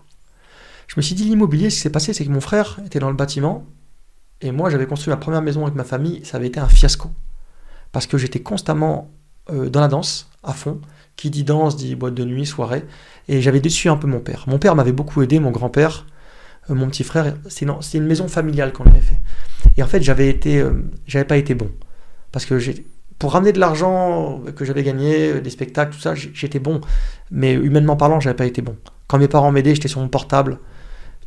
C'était avant 2000, je te parle de ça en 2014-2015. J'avais pas le mindset de lecture et tout. J'étais sur mon portable, je parlais, les notifications, pendant que j'étais à la bétonnière, tu vois, c'était... Les vidéos, le buzz. Les vidéos, le buzz, j'étais accro à ça. Okay. Et en fait, ma famille m'ont associé à quelqu'un qui est bon artistiquement, danseur, mais bricolage, une catastrophe. Je me suis dit, l'immobilier, c'est un domaine... J'ai zéro confiance en moi là-dedans. Zéro. Je connais rien. Mais à travers la lecture, j'ai appris que si on décide, nous deux, d'aller à Paris, on part d'ici, on va à Paris, il y a 800 bornes, quand on va allumer les phares, on va pas voir la Tour Eiffel. On est d'accord? On va faire 30 mètres, un virage, un feu, une ligne droite, 30 mètres par 30 mètres, et au bout de 8 heures de route, on aura la Tour Eiffel. Mais c'est exactement pareil. Faut pas attendre d'avoir le résultat parfait pour se lancer dans un projet. Et dans l'immobilier, je me suis dit, écoute Tony, on va y aller step by step. Tu vas reprendre ta formation, tout ce que tu as mis en place. Objectif, il me faut 8 appartements avant la fin de l'année. Ça me ferait, en fait, j'adore viser plus haut pour avoir un peu moins. Si tu vises, je sais pas, par exemple 10 000 euros par mois et t'échoues, t'es à 6 7 000, c'est déjà génial par rapport à ce que tu avais de base. Et j'ai commencé à agir comme quelqu'un qui voulait 8 appartements, voilà, et qui avait le budget. Donc j'ai visité comme quelqu'un qui avait. Donc ça m'est arrivé de bluffer, j'aime pas ça, mais au niveau des agents, leur dire que la banque me suit. Tu vois, c'est un business, tu es toujours obligé de. Tu vas pas lui dire non, là, la banquière m'a dit c'est mort. Sinon, tu n'auras pas d'opportunité de visiter. Ce qui s'est passé, c'est qu'en fait, j'ai acheté, je vais résumer, 13 biens immobiliers en moins d'un an. Et j'ai vendu ma maison. Donc j'ai appelé mon père, papa, j'ai une bonne nouvelle et une mauvaise. Enfin, puisque je lui dis, j'ai 2 bonnes nouvelles. Je dis, ma maison, je l'ai vendue. Il en pouvait plus, mon père. C'est une maison familiale. Okay. Mon père a 60 ans, il me dit, mais tu vends pas la maison qu'on t'a aidé à faire comme ça sur un coup de tête. Okay. Et il dit, j'ai acheté ça et ça. J'avais acheté 8 appartements, un garage, 2 maisons, un terrain. Et en fait, ce qui s'est passé, c'est que la banquière, que je salue, m'a suivi, m'a fait confiance. Elle m'a fait confiance que je lui avais montré des photos avant sachant après que de la maison. Sachant que t'es parti de rien, t'avais pas de compétences en immobilier. J'avais une boîte à outils, Bricomarché, Action. Tu sais, la boîte à outils où t'as même pas de quoi réparer un vélo. J'avais 2 clés à laine, 3 clés à molette, un vieux marteau. Et j'ai commencé par les 8 appartements. Mon père me parlait beaucoup moins. Il était déçu de moi et surtout en tant que papa, il voulait me protéger financièrement parce que là on parle de sommes quand même assez conséquentes. Et il m'a dit mais dans quoi tu t'es lancé? Et ce qui s'est passé, ce qui est fou et ce qui est magnifique pour le public, c'est qu'en fait je me suis concentré, je me suis dit ok. J'ai commencé les travaux des appartements en septembre 2020. Je ne connaissais absolument rien, je suis arrivé dans un immeuble qui fait quasiment 250 mètres carrés, t'as 8 logements, tout est pourri. Et il y a eu le côté Tony qui s'est dit attends, c'était le logement en fait qui était habité. C'était détruit de partout, mais c'était quand même louable. Mais par contre, tu respectes aucun locataire en louant ça. J'ai dit, soit je mets un coup de peinture, je rafraîchis, je loue dans l'état. Voilà, j'en ai pour 2 mois. Ou soit je repars sur de bonnes bases et je fais quelque chose de bien. Et j'ai décidé, l'étape 2, en accord avec mes valeurs, de faire quelque chose de propre, de chiadé pour les locataires. Et ce qui s'est passé, en fait, c'est que ça a été 12 heures de travail par jour, de septembre 2020 à juin 2021. Ça a été des épreuves de vie. Mais en soi, quand ça a du sens pour toi, tu peux travailler 12-14 heures par jour. Je n'étais jamais fatigué, en fait. J'avais tellement souffert dans la danse, dans les performances, que je rigolais. Tu avais construit l'armure. J'avais construit l'armure. En fait, aller à la déchetterie, casser une cuisine, c'est de la rigolade. Par rapport à faire les saltos arrière, un équilibre en bas dans le vide. Musculairement parlant, en fait, je courais, niveau cardio, j'étais en forme, tu vois. Et ce qui s'est passé, c'est qu'en 10 mois, étape par étape, j'allais me balader, faire les courses. Je rencontrais un pote, ça va, ça fait longtemps. Bah, je suis carreleur. T'es carreleur, tu peux passer sur mon chantier. Et tous mes amis d'enfance, comme la loi de l'attraction, je me suis fait une team d'ouvriers, d'artisans, que des amis, qui m'ont super arrangé. Et ce qui s'est passé, c'est que mon père passait tous les 6 semaines, à peu près 1 mois et demi. Au début, il me disait, c'est quoi ce projet? Ça part dans tous les sens, mais qu'est-ce que tu vas faire? Il me donnait ses idées. Mais le choc des générations, j'ai un peu écarté mon père du projet, gentiment, avec gentillesse et diplomatie. Je l'ai écarté gentiment du projet, j'ai dit, fais-moi confiance, papa. Et j'ai rénové les 8 appartements. En juin 2021, c'était le 30-31 juin, j'ai fait mon pot de départ en retraite, sans que personne ne le sache, à part moi. J'ai dit, je vais faire mon pot de départ en retraite, donc j'ai fait la petite crémaillère des appartements, qui n'était pas louée, qui allait être louée après, par la suite. Et j'ai invité toute ma famille. J'avais ouvert tous les appartements, j'avais mis des petites lumières, j'avais mis la petite hotte allumée, des petites musiques d'ambiance. Ils sont baladés comme dans un musée. 1 an avant, ils s'étaient persuadés que le gars, leur petit-fils, Tony, leur fils, était pas doué dans l'immobilier, savait pas tenir un marteau. Et j'ai cassé les codes. Et c'était le cas. Et c'était le cas. C'était le cas, j'étais vraiment... Et en fait, je me suis vraiment mis dos au mur, non négociable. Et pour en revenir, motivation, parce que je suis là pour ça, c'est qu'en fait, je me rappelle des soirs où je faisais toujours les 2 heures. Le matin, je me levais très tôt, et je finissais le soir, c'est-à-dire que les artisans partaient à 18h, et moi, je continuais jusqu'à 20h, 21h, dans le noir. J'ai commencé le chantier, je démolissais, j'avais pas de projecteur, j'avais mon flash de portable, une petite lampe que je mettais, j'étais pas équipé. Et je mettais mon portable, la petite enceinte, et je mettais des vidéos de motivation, et je travaillais. Et je me suis énormément formé grâce à Motivation. J'écoutais une vidéo, et je faisais une petite réunion avec moi-même, qu'est-ce que j'ai compris, qu'est-ce que je peux mettre en place sur le chantier par rapport à cette vidéo-là. Et ça m'a énormément aidé, cette chaîne, durant cette période qui a été sombre, parce que j'ai commencé en septembre, l'hiver est vite arrivé, et de septembre à décembre, concrètement, j'étais seul sur le chantier, je démolissais, et l'objectif a été atteint. Juin 2021. Validé. J'avais 2 fois plus que ce que j'avais pensé à la base de SMIC en 1 an, automatisé. Et mon père m'a dit, félicitations mon fils. Wow. Trop beau. Mec, respect. Merci. Incroyable. Incroyable. Bah franchement, énormément de leçons, tu vois. Là, je suis à la place de l'intervieweur. Mais ce que j'aime beaucoup, c'est m'imprégner de chaque invité, tu vois. Bien sûr. Et là, je vais m'attaquer, je vais me pencher sur le montage, je vais faire ça bien, tout ça, on va faire une belle archive, tu vois. Super. Mais ce truc-là, je vais le réécouter, je vais le poncer. Ouais. Et je vais beaucoup m'en inspirer. Tu m'inspires énormément, Tony. Franchement, c'est un honneur de te rencontrer. Je suis très très content de cette rencontre. Ça s'est fait très naturellement. Bien sûr. Et on a encore beaucoup de choses à aborder. Bien sûr. Moi, j'aimerais bien qu'on parle un peu de gainage. Ouais. Parlons un peu de gainage. Alors, avec la philosophie en fait que j'ai entrepris, j'ai lu un livre qui s'appelle La magie de voir grand. Et en fait, j'ai appris à voir grand. Et ça, c'est une belle leçon aussi pour tous les gens qui regardent cette vidéo. Quand tu vois grand, tout ce qui est en dessous, c'est moins important. Et en fait, j'ai appris à voir grand, c'est-à-dire à moins me tracasser de certains soucis. En fait, quand tu vois grand, quand tu vises haut, mais je ne parle pas que financier, je parle dans ta vie de tous les jours, de tes projets, de ta famille, quand tu vises vraiment au summum, tout ce qui est en dessous, ça a beaucoup moins de conséquences. Donc j'ai appris à voir grand et à relativiser sur des choses simples, à plus me prendre la tête pour des futilités, à être en paix. Et j'ai appris à voir grand à travers le sport, notamment le gainage. J'ai passé un BPGEPS pour être coach sportif juste avant l'immobilier. C'était en transition 2016-2017. Ça a été une période qui a été très dure pour mon ego. J'étais assez fier avec la danse. J'étais fier, j'avais fait le tour du monde, j'avais voyagé, je faisais des choses que le commun des mortels ne font pas, des saltos arrière, des figures. Et je suis arrivé dans une promo BPGEPS avec une team que je salue, c'était exceptionnel. Il y avait des tests d'entrée. Et dans les tests d'entrée, il y avait le gainage. Et le gainage, il fallait tenir pour les garçons, c'était 6-7 minutes et les filles, c'était 5 minutes, je crois. Et Dominique, le boss, nous dit le record, c'est une fille qui a tenu 16 minutes. Et moi, en soi, le gainage, j'avais jamais fait de record. Je savais que c'est un domaine où j'étais bien. Je suis pas mobile, mais pour être gainé, quand il faut attendre, il n'y a pas de souci. Mentalement, je suis là. Mais je savais pas trop à quoi m'attendre. Je me suis dit, Tony, c'est non négociable. Cette fille, tu vas la battre et tu vas faire un chiffre rond. Ça va être 20 minutes. Non négociable. On se met en gainage. Et j'avais avec moi, c'est des gars musclés. Les gars BPGEP, c'est des sportifs, coachs sportifs, c'est des gens qui ils sont tous en leggings toute la journée, du lundi au dimanche. C'est des gars, ils aiment le sport. Au bout de 4-5 minutes, je vois tout le monde en train de trembler, en train de goûter. Moi, je vois que j'ai mal, parce que j'ai eu vraiment mal.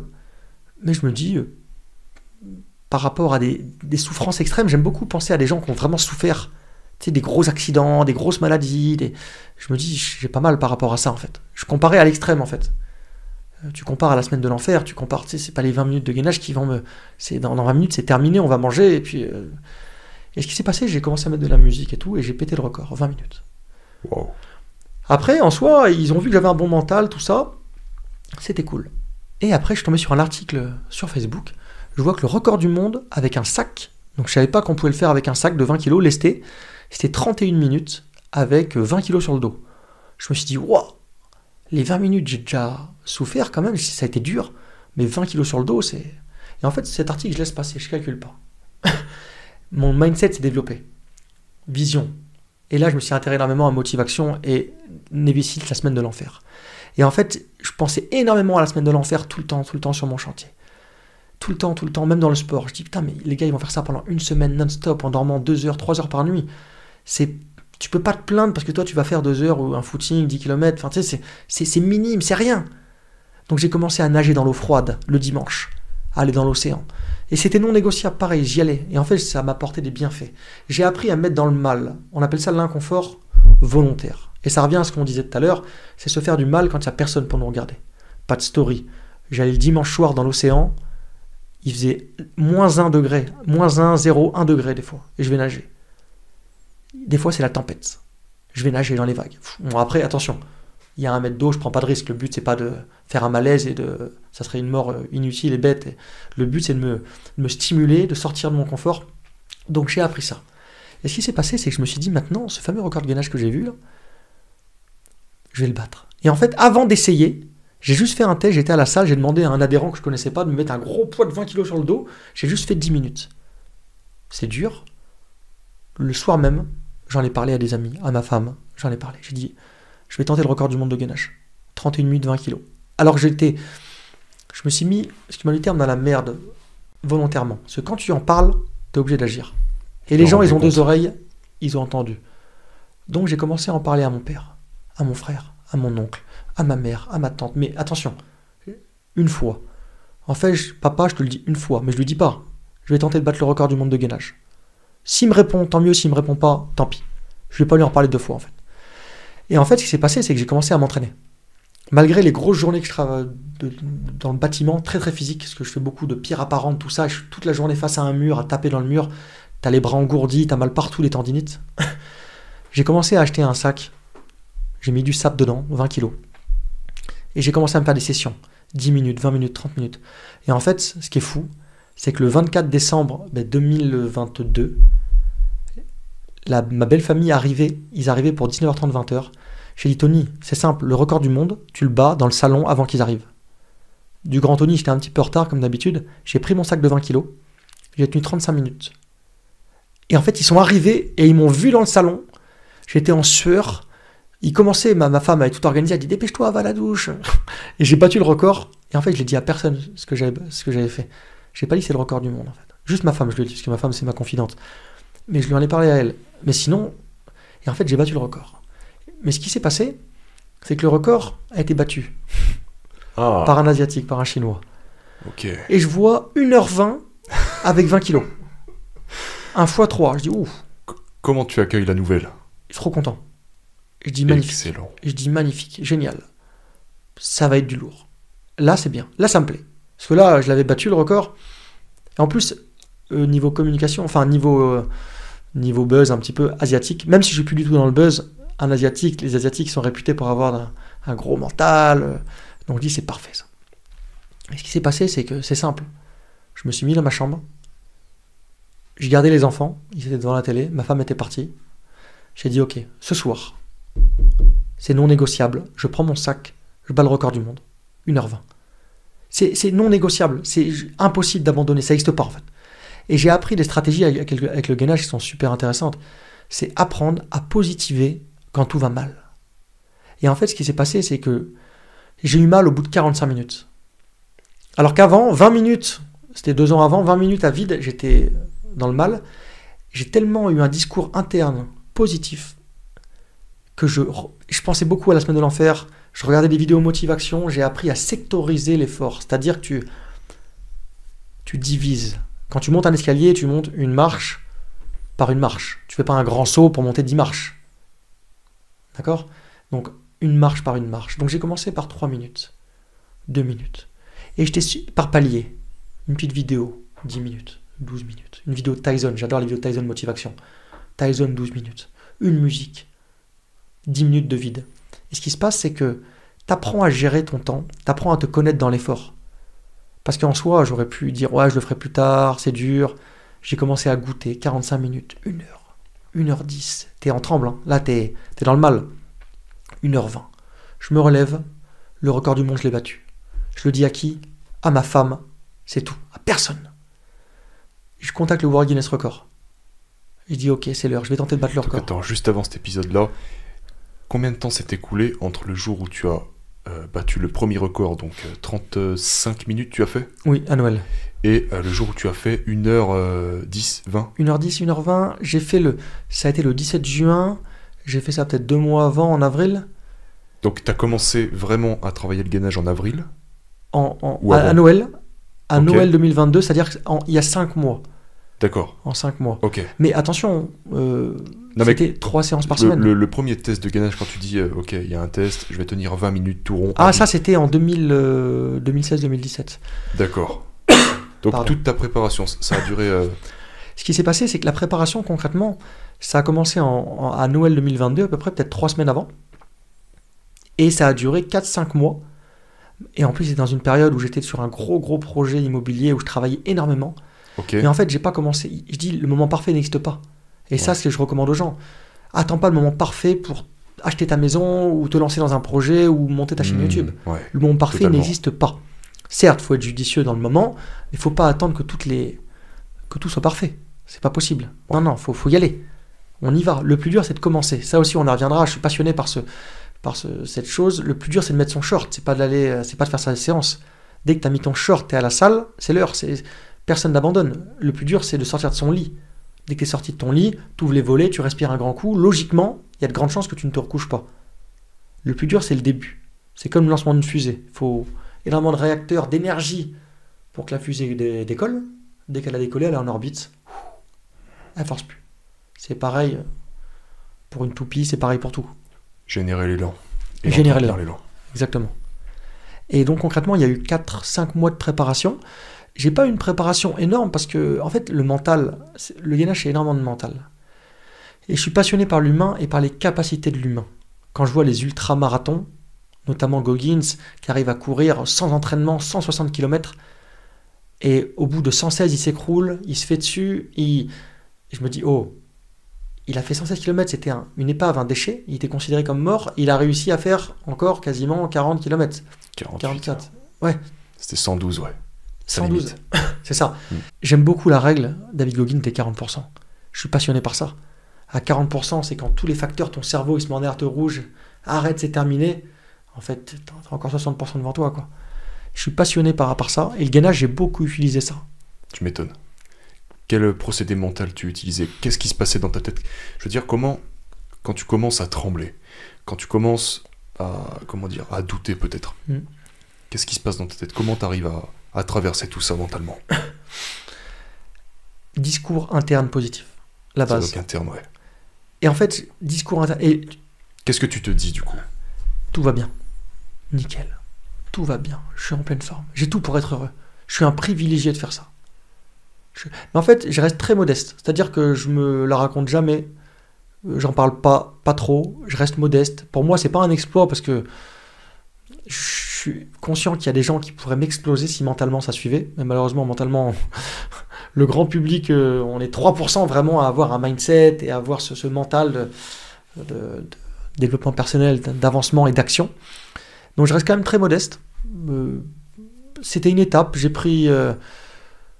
Pour en revenir vraiment à ta question de base, discours interne positif. Et le jour de l'événement, ce qui s'est passé, c'est là que c'est intéressant, c'est que je pensais, et là c'était une belle leçon de vie, que ça allait être beaucoup plus facile le jour J. Parce qu'en fait, j'avais battu le record, je l'avais dit à personne. Mon père était vachement friand. Si mon père ne pouvait pas être là, il me dit « Alors Tony, est-ce que tu es prêt ?» Et je dis « Bah ouais, mais j'ai fait que 1h03. Le record c'est 1h20. Il me reste 17 minutes. 1h05, j'avais envie de vomir. Enfin, j'ai bluffé en fait, tu vois. Et tout le monde était à fond. Tous mes proches. On est arrivé dans la salle, les caméras, le jury, c'était des témoins indépendants qu'on leur brevet pour rectifier la posture. Il y avait le Sud-Ouest, les journaux, la télé, il y avait des médias qui étaient là. Et là, ce qui s'est passé, c'est que je me suis mis en gainage et j'ai eu une pression sur les épaules. Je me suis dit, waouh, mais ça va être long, 1h20. Et là, t'as pas le droit à l'erreur.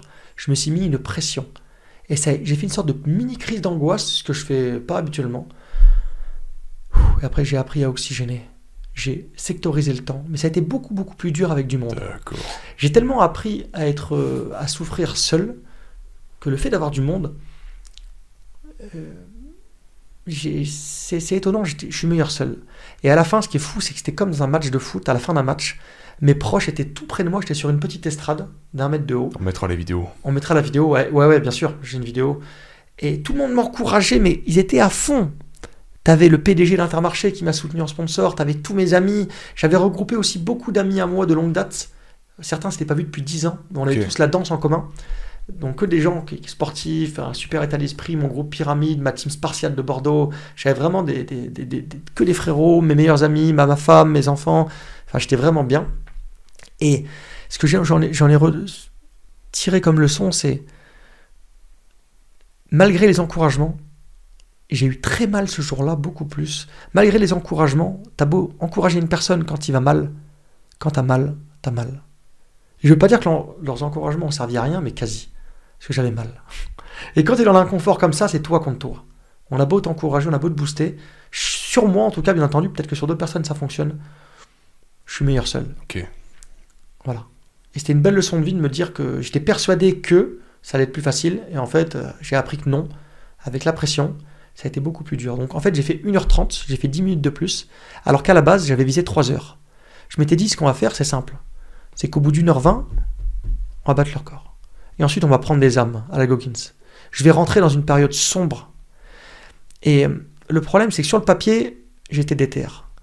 Et au bout d'1h30, j'avais vraiment mal. J'aurais pu rester plus longtemps. Et j'ai senti de la faiblesse en moi. Et j'étais quand même déçu de moi. Parce que je voulais faire 3 heures. Je voulais vraiment le record l'anéantir. Et il y a cette part de moi aussi, il y avait tous mes amis qui étaient là. C'était un peu comme mon mariage que j'ai jamais fait. Tu vois, il y avait tout vraiment des proches qui étaient venus de Bordeaux, qui étaient venus d'ailleurs, de Dordogne et tout. Et en fait, je me suis dit, je voulais trop les voir. Je voulais pas qu'ils partent. Donc je voulais vraiment profiter du moment avec mes amis. Et j'ai été faible à la fin. Et je m'en voulais. Et tout le monde était ultra heureux pour moi. Et moi, j'étais déçu. Enfin, Putain. j'étais déçu parce que je me suis dit, Tony, oh, t'as vécu 3 heures. Et c'est dans l'inconfort, tu vois, que j'ai vu que... Faut qu'on en parle. J'étais faible. Tu vois, j'étais ultra déçu. Alors que, en soi, 1h30 avec 20 kilos sur le dos, très très peu de personnes le font, tu vois. Et moi, j'étais déçu parce que j'avais visé haut. Et j'avais pas tenu mon engagement avec moi-même. Je pensais beaucoup à Goggins. Et à cette loi des 40%, à la semaine de l'enfer, je pensais à ça. Et Ça fait combien de temps que t'écoutais ce genre de contenu à ce moment-là? Ça fait concrètement, quand j'ai acheté cet immeuble, c'est... En se basant sur le jour où t'as battu le record du monde de gainage. Ça fait, on va dire, 2 ans et demi, 3 ans. Que tu travailles sur ton mental. Ouais. Ok. Enfin, 2016, vraiment, c'est la période où je me reforme, mais vraiment où je vise haut, où je vise grand. Ok, je vois. On va dire 2020. Ok. 3 ans. Tu vois ce que tu dis, c'est marrant parce que je te parlais de, là, il y a 10 jours, de cet ultramarathon que j'ai fait. Ouais. Et j'avais jamais couru plus de 42 km, et ça fait des mois, même des années, tu vois, en traduisant David Goggins à longueur de journée, sa fameuse course de 160 km, San Diego One Day, pas de préparation, etc., etc. Je me dis, ce truc-là, un jour, je vais le faire. Je sais pas quand, mais je vais le faire. Et l'année dernière, j'étais allé soutenir un ami, donc qui participait à une course de 24 heures, sur une piste d'1 kilomètre. D'accord. Je l'ai rejoint. C'était à Bordeaux. Au début, j'étais allé pour le soutenir, et puis au final, il y avait encore des places, tout ça. Je me suis inscrit, il y avait plusieurs courses en même temps, 3, 6, 12, 24 heures, tu vois. Et au dernier moment, toutes les places étaient presque prises, tout ça. J'ai pu m'inscrire seulement à la course de 3 heures, ce qui était un petit challenge, tu vois. À l'époque, j'avais déjà fait des marathons. Bien sûr. Je fais cette course de 3 heures. Et puis, top départ, tac, au bout de 3 heures, moi, je finis ma course, j'avais fait 25 km, et lui, il lui restait 21 heures. Wow. Sauf que moi, c'était terminé, tu vois, je pouvais boire, me Bien reposer, sûr. m'asseoir, j'étais là. Et en fait, je me dis, le mec, il lui reste 21 heures de galère, 21 heures de bataille. Ah, c'est jamais sorti de ma tête. Et cette course, c'est un truc annuel. Et je me suis dit, bah, là, voilà l'opportunité. Bien sûr. Elle est là, C'est l'opportunité. Donc, aujourd'hui, j'ai fait 3 heures. L'année prochaine, je ferai pas 3 heures. Je ferai les 24. 24. Et c'est non négociable. C'est non négociable. Je parle de ça, pas pour parler du fait que j'ai couru un ultramarathon, pour parler de ce sentiment de frustration, ok. Je m'étais donné un plan de course, et je m'étais dit, ok, qu'est-ce que je vise? Clairement, il me faut une ligne directrice, tu vois, il faut un objectif. Bien sûr que pendant top départ, je vais décomposer les choses. Je m'étais dit, voilà, 10 km par 10 km. Et puis m'autoriser à être fier de moi, tu vois. 10 bornes, ok, c'est pas rien, tu vois. C'est une victoire. 10 km, maintenant 20, tu vois. 1 heure plus tard, 1h15 plus tard, putain, 20 km, tu vois. Maintenant 30, tu vois. Et on pense pas au fait qu'il reste 22, 23, 18 heures, tu vois. On pense pas à ça. Bref. Et je m'étais dit, je vais viser les 160 km. Énorme. J'y vais. Je traverse les 24 heures. Et en fait, à 22 heures, donc top départ à 10 heures du matin, arrivé le lendemain à 10 heures du matin, à 22 heures, j'étais à 80 km. Pile. À mi-course. Sauf que j'étais anéanti. J'étais en marche rapide, j'arrivais plus à courir, des douleurs dans les 2 pieds, des inflammations aux 2 genoux, intérieur, extérieur, bref. Épuisé, vidé. Et en fait, si je voulais tenir mon objectif, je commençais à comprendre qu'il fallait que je garde le même rythme pendant 12 heures de plus. Sachant que t'étais anéanti. J'étais anéant, ouais. Je donne tout ce que j'ai. Je donne tout ce que j'ai. Je marche, je fais de la marche rapide, je marche à 7 km/h, 8 km/h, un tour après tour, tu vois. Un tour de piste, ok, validé. Prochain tour, un tour de piste, prochain tour, un tour de piste. Sauf que j'y arrive pas. J'y arrive pas, je commence à courir. J'essaye de... Tu vois, j'ai mal partout. Je me dis, faut que je maintienne ce rythme pendant 12 heures de plus pour atteindre ce putain d'objectif. Et malgré tous les efforts que j'ai pu mettre en place, j'ai pas réussi. J'ai fini à genoux. J'ai essayé de marcher à 4 pattes pour soulager mes pieds. Bien sûr. J'ai été retiré de la course par les secours parce que là, ils étaient avec les jumelles. Ils m'ont dit, écoutez, monsieur, on veut bien que vous courez, mais là, on veut pas non plus que vous vous tuez.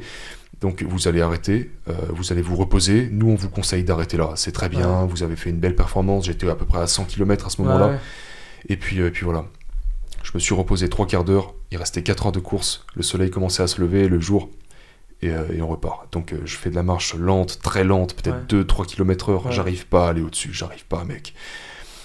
Et puis je commence à marcher de plus en plus vite. Et il reste 3 heures. Et puis il reste 2 heures. 105, 110. Et je me dis, écoute, l'objectif, c'est clair que tu vas pas l'atteindre. Mais tu vas tout donner. Bien sûr. Et bref, j'ai fini la course à 116 tours. 116 km.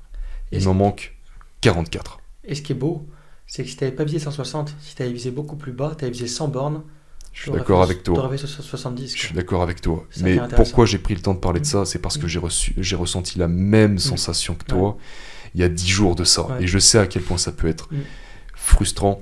T'es là, j'avais 3 supporters, 2 gars de mon équipe, 7 filles, et ils étaient super contents, ils étaient impressionnés, ils s'attendaient pas à une telle performance, enfin j'imagine en tout cas, et j'ai reçu des félicitations d'énormément de coureurs et tout, j'étais un des plus jeunes de la course, mais moi il y avait un truc qui allait pas à l'intérieur, et ce truc là il sortira pas de moi tant que j'aurais pas retenté les 24 heures dans un an, et que j'aurais passé les 160 km, donc je prends un engagement mon gars. C'est beau, ça j'aime bien. Et dans un an on se donne rendez-vous peut-être pour un épisode 2, je ne sais pas. Oh, avec plaisir. Et j'aurai des comptes à rendre. J'ai des comptes à rendre à partir de maintenant. C'est beau. Déjà pour moi-même avant tout. L'engagement, il est pris personnellement. Très beau ce que tu as fait. Mais tu t'engages publiquement, devant moi, devant le public. Et ça, c'est beau. Ouais. J'ai atteint des seuils de douleur que j'aurais jamais imaginé atteindre. C'est-à-dire que ça a commencé à devenir infernal à partir de 9-10 heures, tu vois. 9-10 heures. Là, j'ai commencé à douter. Le pire, c'était de minuit à 4 heures du matin. Quand tu prends conscience qu'il te reste 10 heures d'effort et que t'en peux plus en fait, t'es à zéro. Et c'est des heures qui sont, habituellement, on est en train de dormir, c'est des heures où on est faible. 3 heures, 4 heures. On va réveiller quelqu'un à 3 heures du matin, tu vas voir. 4 heures, 5 heures. C'est des heures où on est faible. Donc, c'est exceptionnel. Exactement. Je valide totalement ta vision de viser haut. Et même si t'échoues, t'as déjà fait quelque chose d'extraordinaire, d'exceptionnel. Mais on lâche rien. Exactement. Avec ce mindset, je ne sais pas si tu l'as ressenti, et si vous l'avez ressenti, c'est que moi je me suis beaucoup senti seul. Quand tu commences à lire, à travailler sur toi, à investir sur ta personne, tu te sens seul parce que le commun des mortels, la plupart des gens ne le font pas. Et dans ma ville, ça a été compliqué, dans mon entourage. J'ai envie de communiquer avec les gens, comme on fait depuis tout à l'heure, de façon fluide, avoir des objectifs de vie, avoir une grande vision. On parle de lecture, on parle de vidéo, on se comprend tout de suite. Va dire David Goggins au grand public, personne ne le connaît. On est d'accord ? Il y a 3% de personnes, et encore c'est 3% et 3% vraiment qui le connaissent. Il y a des gens qui passent à l'action, il y en a encore, c'est une infime partie, tu vois. Bien sûr. Et je me suis beaucoup senti seul personnellement. C'était très très compliqué. Donc c'est pour ça que je me suis fait une team à travers YouTube, à travers tes vidéos, de guerriers. Une team de Spartiates, une team de winners. Et je me suis fait un cahier avec un vision board. Ce qui est fou, c'est que ce vision board là que j'ai fait, il a été réalisé en fait.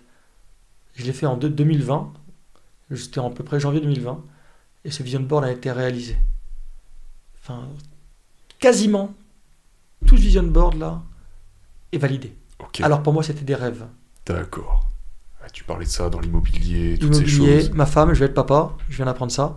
C'est vraiment une femme en or que j'aime, qui a énormément de valeur. Félicitations, mec. Ouais, merci. Et tout s'est concrétisé. La loi de l'attraction, ça m'a énormément aidé. Le film Le Secret, je l'ai regardé une première fois quand je n'étais pas prêt à le regarder. Je me suis dit, c'est très à l'américaine, comme le grand public. Et après, je me suis concentré, je me suis dit, ok. Les exemples de Bob Proctor, paix à son âme, monsieur Bob Proctor, qui dit, quand tu veux faire réchauffer ta tasse de chocolat dans le micro-ondes, tu appuies sur un bouton, elle est chaude. Pour nous, c'est normal. Mais toutes ces ondes, en fait, l'humain, on croit souvent que ce qu'on voit. Alors qu'en fait, ta tasse, elle est chaude. Tu vois ? Donc le pouvoir des ondes, moi j'ai appris à croire à l'attraction. Le système digestif, comment t'expliques que pendant que nous, on parle, là, on est en train de digérer. Et il y a des milliards de cellules qui traversent notre corps. Comment t'expliques tout ça ? Donc moi j'ai appris à croire ce que je ne voyais pas. Et la loi d'attraction a vraiment fonctionné chez moi.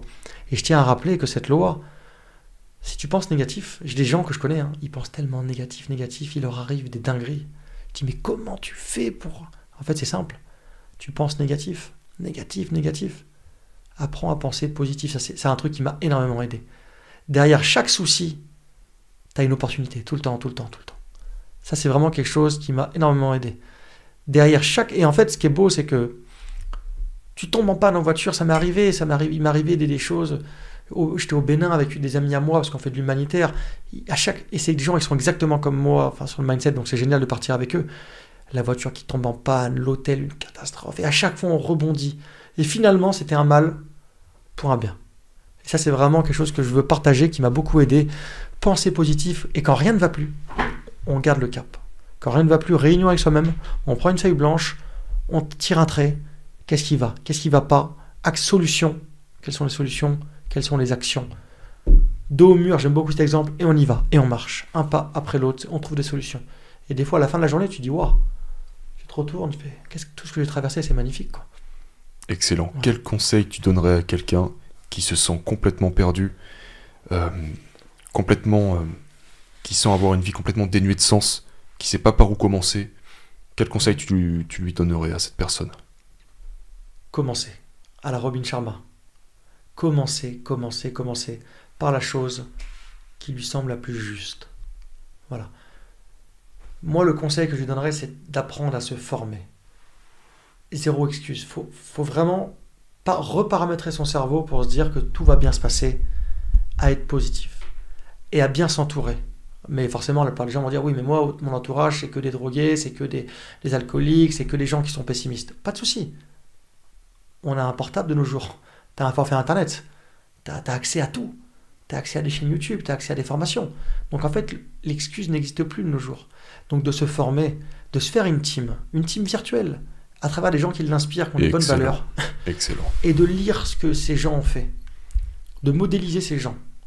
Donc surtout de ne pas se comparer, ça c'est la base. Il y a des choses à faire, des choses à ne pas faire. Il ne faut pas se comparer aux gens. Surtout des gens qui ont brassé des millions d'euros, qui ont un succès phénoménal. Non. Inspire-toi de leurs habitudes et sois content de ton point de départ. Ce qui peut être bien, c'est de prendre une feuille blanche et de marquer ta situation. Tu mets la date du jour.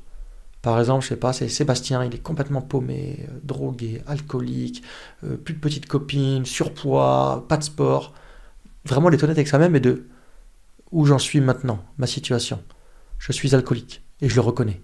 Je suis accro à l'héroïne, par exemple, et je le reconnais. Je suis accro à la malbouffe. Je fais pas de sport du tout. J'ai pas de petite copine parce que je suis pas attirant et je suis négatif. Ok, on tire un trait. Maintenant, on va se construire une autre version, Sébastien 2.0. Bam, on change de version. C'est ce que j'ai fait moi. Je me suis appelé Tony M 2.0 à l'époque, Tony Marius 2.0. Et tu changes cette version. Et tu t'inspires de ces gens. Qu'est-ce que je fais à partir de demain pour évoluer? 1, 2, 3. Et tu commences par des petites actions simples, Sébastien. Cool. Ça peut être 5 minutes par jour. Juste tu te lèves le matin, déjà tout tes volets. Tu fais ton lit. Tu te brosses les dents. Tu ranges tes placards, tu ranges ta maison. Tu fais les choses simples qui vont te permettre d'être dans un environnement où déjà tu vas créer de l'action, tu vas créer un élan. Et toutes ces choses simples, tu vas gagner en hygiène. Tu vas gagner en énergie. Tu vas juste, tu sais pas courir, il n'y a aucun souci Sébastien, cours pas. Marche. Sors de ton village, sors ton portable, ou tu peux mettre un peu de musique, pas de souci, tu marches. 5 minutes. Et demain, tu vas réitérer. Tu feras peut-être 7 minutes, 10 minutes. Voilà. Après, tu pourras peut-être courir 1 minute, marcher 1 minute. Ça s'appelle du sport. Pas besoin d'avoir un forfait dans une salle de sport à 40 € pour faire du sport et soulever de la fonte. Juste se déplacer, là je fais du sport, je bouge. Marcher, c'est du sport. D'accord? Et y aller step by step, étape par étape, sans se comparer aux autres. Et se nourrir, la nourriture de l'esprit. On pense souvent, quand on dit nourriture, c'est nourriture physique, burger, tout ça. Non. De quoi tu nourris ton esprit? C'est la base. Très important. Les livres, les vidéos de motivation, les formations, les nouvelles compétences, les discussions comme on a, qui sont géniales, étape par étape. Et en fait, c'est exponentiel. C'est-à-dire que au début, ça va être compliqué de courir 5 minutes. Et après, l'habitude, tu vas l'ancrer. L'ancrer. C'est pour ça que je suis passionné par traquer ces habitudes et je le recommande. Traquez vos habitudes. Une feuille blanche. Et c'est pas demain, après-demain, c'est maintenant. Feuille A4, stylo bleu. Il y en a pour 2 minutes. Tu t'engages sur 1 mois, tu fais 30 cases. Tu t'engages sur une habitude. Ça peut être le sport, ça peut être... j'ai envie d'arrêter aussi la cigarette. Mais remplacer cette habitude néfaste par une habitude bénéfique. Donc je sais pas, hein, tu veux arrêter de fumer. À chaque fois que tu as envie de fumer, tu vas faire 2 minutes de ton pâté, 2 minutes de marche de ton pâté de maison. Juste ça. Tu vois? Et tu la traques, ton habitude. Jour 1, jour 2, jour 3. Et aussi se concentrer sur des objectifs et pas des anti-objectifs. C'est-à-dire, je suis passionné par ça, j'ai envie d'arrêter de manger des chocobons le soir devant ma série préférée, d'éclater le paquet. Donc il y a le mot chocobon, il y a le mot canapé, il y a le mot Netflix, série préférée. Donc déjà, ton cerveau, il n'a pas envie de le faire. Tu as juste envie de dire, j'ai envie d'être en bonne santé. Donc bonne santé, ça veut dire, c'est de façon générale, tu as envie peut-être d'avoir moins de ventre, plus de cardio. Pour ça, il va falloir limiter les chocobons. Mais tu dis pas, j'ai envie d'arrêter de fumer avec ma meilleure amie quand on fait la pause, quand on sort du ciné, par exemple. C'est dur. Il y a le mot copine, il y a le mot pause, il y a le mot ciné, il y a le mot fumer, tu vois. C'est trop à gérer. Ouais. C'est trop à gérer. Le cerveau, ce qu'il aime, c'est des objectifs, des vrais objectifs, pas des anti-objectifs. Bonne santé, sport, alimentation, nourriture d'esprit, bien-être. Et ça, c'est hyper important. Donc, on parlait de nourriture d'esprit, oui. On parlait d'objectifs et pas d'anti-objectifs. Je le redis une dernière fois, en fait, c'est important. C'est un objectif clair et précis qui doit être positif. C'est pas « je veux arrêter de manger des chocobons sur mon canapé le soir en regardant ma série préférée ». Non, je veux être en bonne santé. Bonne santé, il y a manger équilibré, faire du sport, la nourriture d'esprit. Qu'est-ce que tu donnes à ton cerveau à manger ? Tu lui donnes des téléréalités où ça s'embrouille tous les 4 matins ou tu lui donnes un bon podcast sur quelqu'un qui t'inspire. Ça, c'est hyper important. Voilà. Je suis, moi, pour la récompense. Tu veux manger un chocobon le soir ? Fais-toi plaisir. Mais tu vas en manger 1. Ou 2, tu te fixes 1. 2 chocobons, par exemple. Pas plus, pas moins, par exemple. Voilà, mais t'éclates pas un paquet. Et ça, pour ça, il faut hacker son cerveau. Tu viens pas avec la poche. La poche, elle est dans le placard, tu vas en chercher 2. Voilà. Parce qu'on est faible. Le cerveau de base, le cerveau primitif, le cerveau reptilien est faible. On est né pour dormir, pour manger, pour se protéger, pour rester en vie et se reproduire. Donc en soi, notre cerveau triunique, le cerveau de base, le cerveau reptilien veut toujours nous maintenir en sécurité. C'est pour ça qu'il nous empêche d'aller faire des choses compliquées. Tout simplement. Donc c'est hyper important de comprendre comment fonctionne le cerveau à travers des choses simples. Je répète, YouTube, le fonctionnement du cerveau, essayer de comprendre pourquoi on a ces comportements, ça c'est intéressant, et c'est très facile à comprendre. Si j'ai réussi, malgré mes nombreuses lacunes, à comprendre comment le cerveau fonctionnait de base, je parle bien entendu, je pense que tout le monde va comprendre, voilà. Et se fixer des objectifs clairs, Sébastien. On prend l'exemple de Sébastien qui veut changer sa vie, qui ne sait pas par où commencer. Une feuille blanche, pas de portable. Je suis anti-portable et notes sur le portable. Je le fais un petit peu dans mon travail, c'est différent. Une feuille blanche. Et la feuille blanche, on l'affiche sur le frigo. La feuille blanche. On ne va pas la mettre dans un classeur au fond, tu ne la reverras jamais. Elle est sur un frigo et tu peux en parler, comme tu disais tout à l'heure, t'engager auprès d'une personne. Ça peut être ta maman, ça peut être ta copine. À partir de demain, je vais évoluer. Il va se passer des choses. Je vais développer des nouvelles habitudes. Et tu peux avoir un binôme. J'aime beaucoup ça aussi. Mais ne pas attendre les gens. Je le répète, ne pas attendre les gens pour y aller. Moi, en danse hip-hop, je m'entraînais. On s'entraînait en groupe. Des fois, le dimanche, je voulais m'entraîner. Si je en parlais à un ami à moi, il me mettait un plan, j'allais m'entraîner quand même. Et le dimanche d'après, je le rappelais une fois, il a 3 essais, après c'est terminé. Après, je m'entraîne seul. Si tu attends les gens, tu n'avances pas. Ça, c'est la base.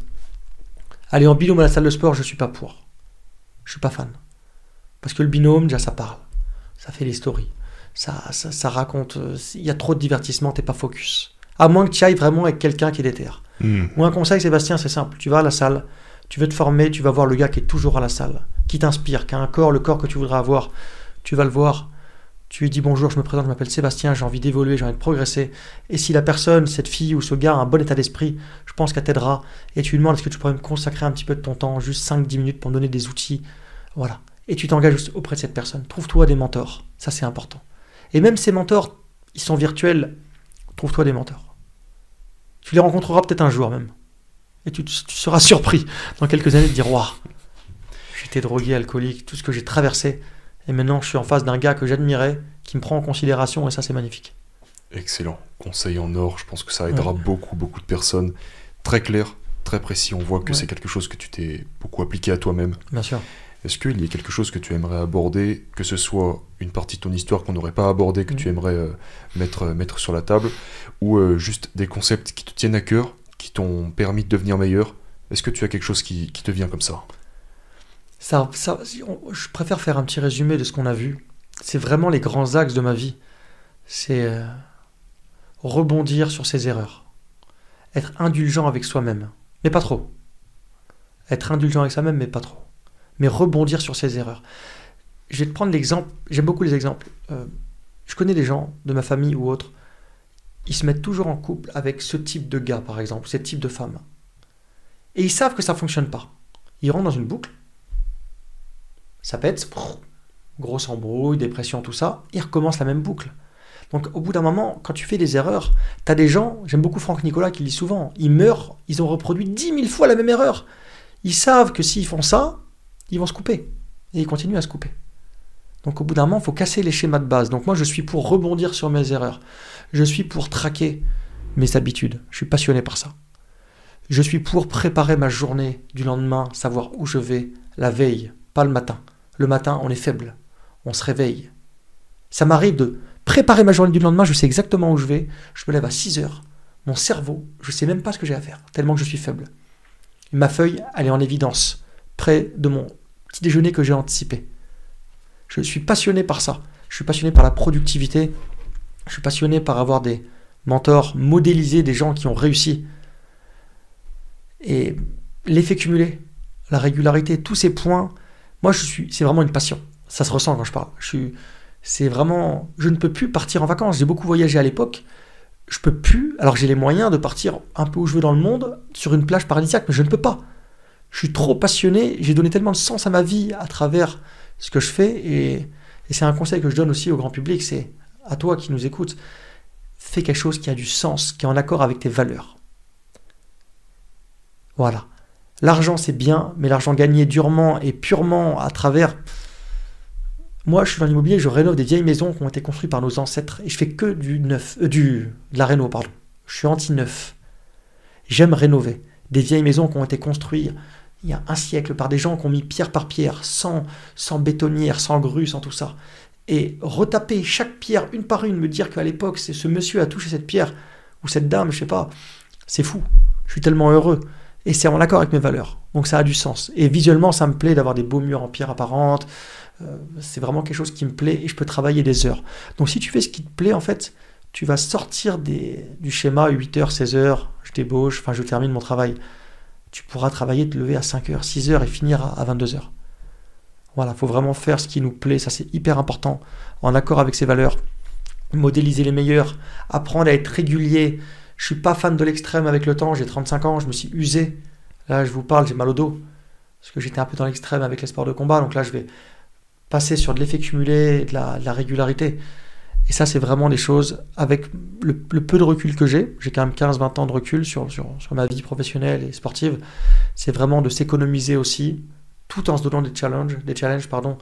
J'ai beaucoup aimé ce que tu as dit, se déconstruire, donc se mettre une grosse session, ce que tu as fait l'ultramarathon, ce que j'ai fait avec le gainage, se pousser dans le rouge pour apprendre à se connaître, c'est très important. Pas tout le temps. Le but, c'est pas de se pousser dans le rouge. Quelques épreuves, exactement. Exactement. Moi, je suis vraiment partisan de l'idée de s'envoyer quelques fois. Dans l'enfer. Ça peut être 1 fois, 2 fois par an. C'est ça. Mais vraiment un truc qui va te traumatiser, tu sais. Exactement. Un truc que tu as déclenché toi-même, que tu poursuis, un truc qui te prend au trip, tu vois. Exactement. Moi, c'était par exemple cet ultramarathon, ça a été d'autres choses dans le passé. Ça peut être le cyclisme, ça peut être la natation, ça peut être le gainage, ça peut être n'importe quoi. Bien sûr. C'est pas obligé d'être quelque chose de sportif aussi. Bien sûr. Mais qui va venir réinitialiser la machine, tu vois. Exactement. Et quand tu sors de cette épreuve-là, c'est vraiment quelque chose qui t'a poussé à bout du bout. C'est-à-dire, quand la plupart des gens pensent qu'ils sont à 100%, toi, dans cette épreuve-là, ce sera un petit quart, tu vois. Un petit tiers, peut-être. Un petit tiers, voire un dixième des fois. Ouais, ça dépend d'à quel point tu mets la barre haute. Mais moi, j'aime beaucoup ça, parce que c'est radical. Après, ça correspond pas à tout le monde. Exactement. On fait ce qui marche pour nous, tu vois. Peut-être que tu vois, tu parles beaucoup de régularité. Oui. Sur le long terme, tu seras beaucoup plus performant que moi, tu vois. Genre, je visais pas la performance à travers cet ultramarathon. Bien sûr. Je visais le dépassement, la déconstruction. J'allais chercher la douleur et les leçons associées à cette douleur. Exactement. Et maintenant que j'ai fait ça, tu vois, j'ai pas atteint la cible. Par contre, c'était clairement la chose la plus difficile par laquelle je suis passé de toute ma vie. Mec. Et à partir de maintenant, on en parlait hier soir, tu sais, beaucoup de choses que je vais pouvoir entreprendre à partir de maintenant, que ce soit lié à la chaîne, un podcast, un camp d'entraînement, un combat, peu importe, un projet pro, n'importe. Il y a de fortes chances que ce soit plus facile que cet ultramarathon. Et j'adore la phrase qui dit « Fais des choses faciles et ta vie sera difficile.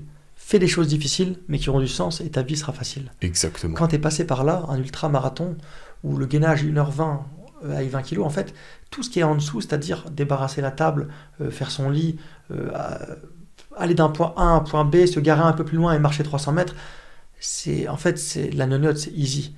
Et moi, je suis partisan aussi de cette philosophie qui consiste à vraiment faire de grandes choses pour après jouer. Exactement. Moi, je travaille 12, 13 heures, 14, 15 heures par jour. Je suis jamais fatigué. Je vais être usé un peu physiquement, des brûlures, ça peut arriver. Mais mentalement, je suis toujours là. Parce que j'ai connu pire. Si j'avais connu des journées de 7-8 heures, 14-15 heures forcément, et ça qui est intéressant, c'est viser plus haut, mais comme on dit, avec régularité, et le faire, viser plus haut, se faire des grosses sessions où tu te mets dans le mal 1 à 2 fois par an pour... Tu sais ce qui est bon pour toi en fait. En réalité, voilà. On sait tout ce qu'on a à faire pour devenir la personne qu'on a vraiment envie de devenir. Tu vois, tu peux te mentir à toi-même. Tu précisais au début de podcast, il faut être honnête avec soi-même. C'est ça. Vois la vérité en face. Assume qui tu es aujourd'hui. Exactement. Des choses dont tu es pas fier, note-les. Et débarrasse-toi de ces choses-là à travers le dur travail, à travers des actions concrètes. Tu vois, ça peut être à base de 5 minutes par jour, Bien mais sûr. Fais-le tous les jours. Bien sûr. Tiens-toi à ça, pas plus, pas moins. J'ai beaucoup aimé, tu sais. Pas plus, pas moins. Commencer. Action. Et tiens-toi à ça, exactement. Et sur le long terme, en fait, tu te réinventes. Tous les 6 mois, tu es une nouvelle personne, totalement différente. Et quand tu regardes, moi j'aimais beaucoup l'image du building. Il y a une phrase qui dit « Mets ton échelle sur le bon building ». T'as des gens, ils partent dans un projet carrière qui n'est pas réfléchi. C'est comme s'ils mettaient leur échelle sur une cabane de jardin, quoi. Non, mets ton échelle sur un vrai building où tu vas pouvoir monter super haut sur un gratte-ciel. Mais pour faire un vrai building, il faut des grosses fondations. Et c'est-à-dire qu'il faut, au quotidien, ça revient toujours au même point. Lire, apprendre sur soi-même, ne plus reproduire les mêmes erreurs, apprendre à être régulier, l'effet cumulé. Je vais rabâcher ça parce que c'est la base, c'est les fondations. Et c'est un défi universel pour l'humain. Comprendre les règles. Comprendre les règles de base. C'est comme ça que ça marche. Exactement. Ouais.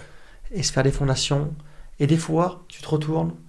Tu étais parti du point 0, Sébastien, avec tous ces vices, toutes ces addictions. Et 6 mois, 1 an plus tard, tu regardes et tous tes potes drogués qui sont encore en bas, à mendier dans la rue, à galérer. Et toi, tu es en haut d'un building, le ciel est bleu. Tu vois tout ce que tu as parcouru. C'est des analogies, mais qui sont très très fortes. Tu souffres pour quelque chose. Voilà, et tu dis, waouh, tout ce que j'ai traversé. J'ai mon petit appartement, j'ai complètement déménagé, j'ai changé de coin. Et je suis un nouvel homme. Ma famille était surprise. Mes parents sont fiers de moi, alors qu'avant, j'étais détestable, on parlait de moi qu'en négatif. Et ce que j'ai fait, step by step, une marche par une marche. Un escalier se monte une marche par une marche. Un pas par un pas. L'ultramarathon, l'exemple parfait, tu as fait un pas après un pas. Et en 24 heures, tu as fait 116 km. Une dinguerie. Step by step. Ça, c'est vraiment le résumé. Je ne peux pas faire plus clair, plus précis. C'est ce que tu ressens, c'est ce que je ressens. C'est ce que j'ai appris, ce que j'ai lu. C'est vraiment la formule gagnante, selon moi, qui fonctionne pour moi, qui fonctionnera sûrement pour beaucoup d'autres.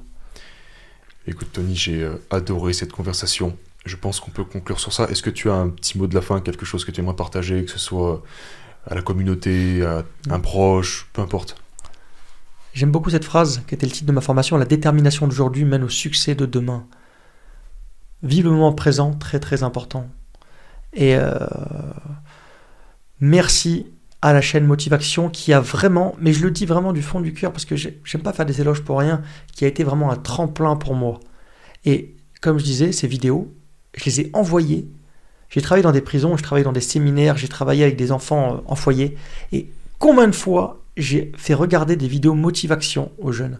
Donc le travail que tu as fait dans l'ombre, déjà j'étais vachement intrigué par cette régularité que tu avais, ainsi que toute l'équipe. Et je suis passionné par ça. C'est bénéfique. La preuve, je suis là et ça m'a vraiment servi. Je peux te dire que sans Motivaction, je pense que j'aurais pas eu cette réussite.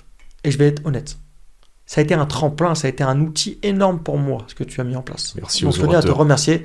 Et merci à tous les abonnés qui suivent. Ça, c'est hyper important, mine de rien, de liker les vidéos, de commenter et surtout de passer à l'action. Parce que, connaissant le personnage, ce qui fera le plus plaisir au fondateur de Motivaction, c'est l'action en soi. C'est même pas le nombre de likes. Tout à fait, tout à fait. On en parlait, j'en parle souvent, les invités, etc. On aborde ce sujet régulièrement. L'objectif de cette chaîne Motivaction, tout est dans le titre en fait. C'est ça. C'est venu avec le temps, ça s'est fait, il y a eu un peu de hasard, il y a eu un peu de chance, il y a eu beaucoup de travail, de la planification, tout ça. Mais en réalité, cette chaîne-là, elle n'est pas faite pour devenir addictive, elle n'est pas faite pour te rendre accro, etc. Il n'y a pas de superficiel, il n'y a pas de partenariat, je vous demande pas de liker, je vous demande pas de vous abonner. Je fournis un travail, si ça peut vous aider, tant mieux. Si ça ne vous aide pas, si ça ne vous parle pas, c'est peut-être que c'est pas le moment, peut-être que ça ne vous intéresse pas, c'est pas le problème. Mais si vous trouvez quelque chose à l'intérieur de cette chaîne, s'il y a quelque chose qui vous parle, qui éveille quelque chose à l'intérieur de vous, comme ça a été le cas pour moi, plus jeune, avec d'autres déclics, et bah prenez ce qu'il y a à apprendre et passez à l'action. Putain, créez votre propre histoire. Exactement. En fait. Le but n'est pas de rester un simple abonné, tu vois, d'un simple spectateur, un simple consommateur. Devenons des acteurs, devenons des créateurs, des fondateurs de notre propre vie. Exactement. Et pour en revenir, le dernier mot que je vais dire, c'est toi qui regardes cette vidéo, prends une vidéo motivation dès maintenant, 5 minutes après, ou celle-là, tu prends une feuille, tu retiens un point. Pas 2, 1 point, et tu passes à l'action d'entrée de jeu. Parce que motivation, c'est pas du divertissement. C'est un outil de travail. C'est vraiment ce que j'en ai retenu et c'est ce que j'ai fait. Et c'est ce qui a marché. C'est un outil de travail, motivation. Exactement. Terminé. On peut couper là.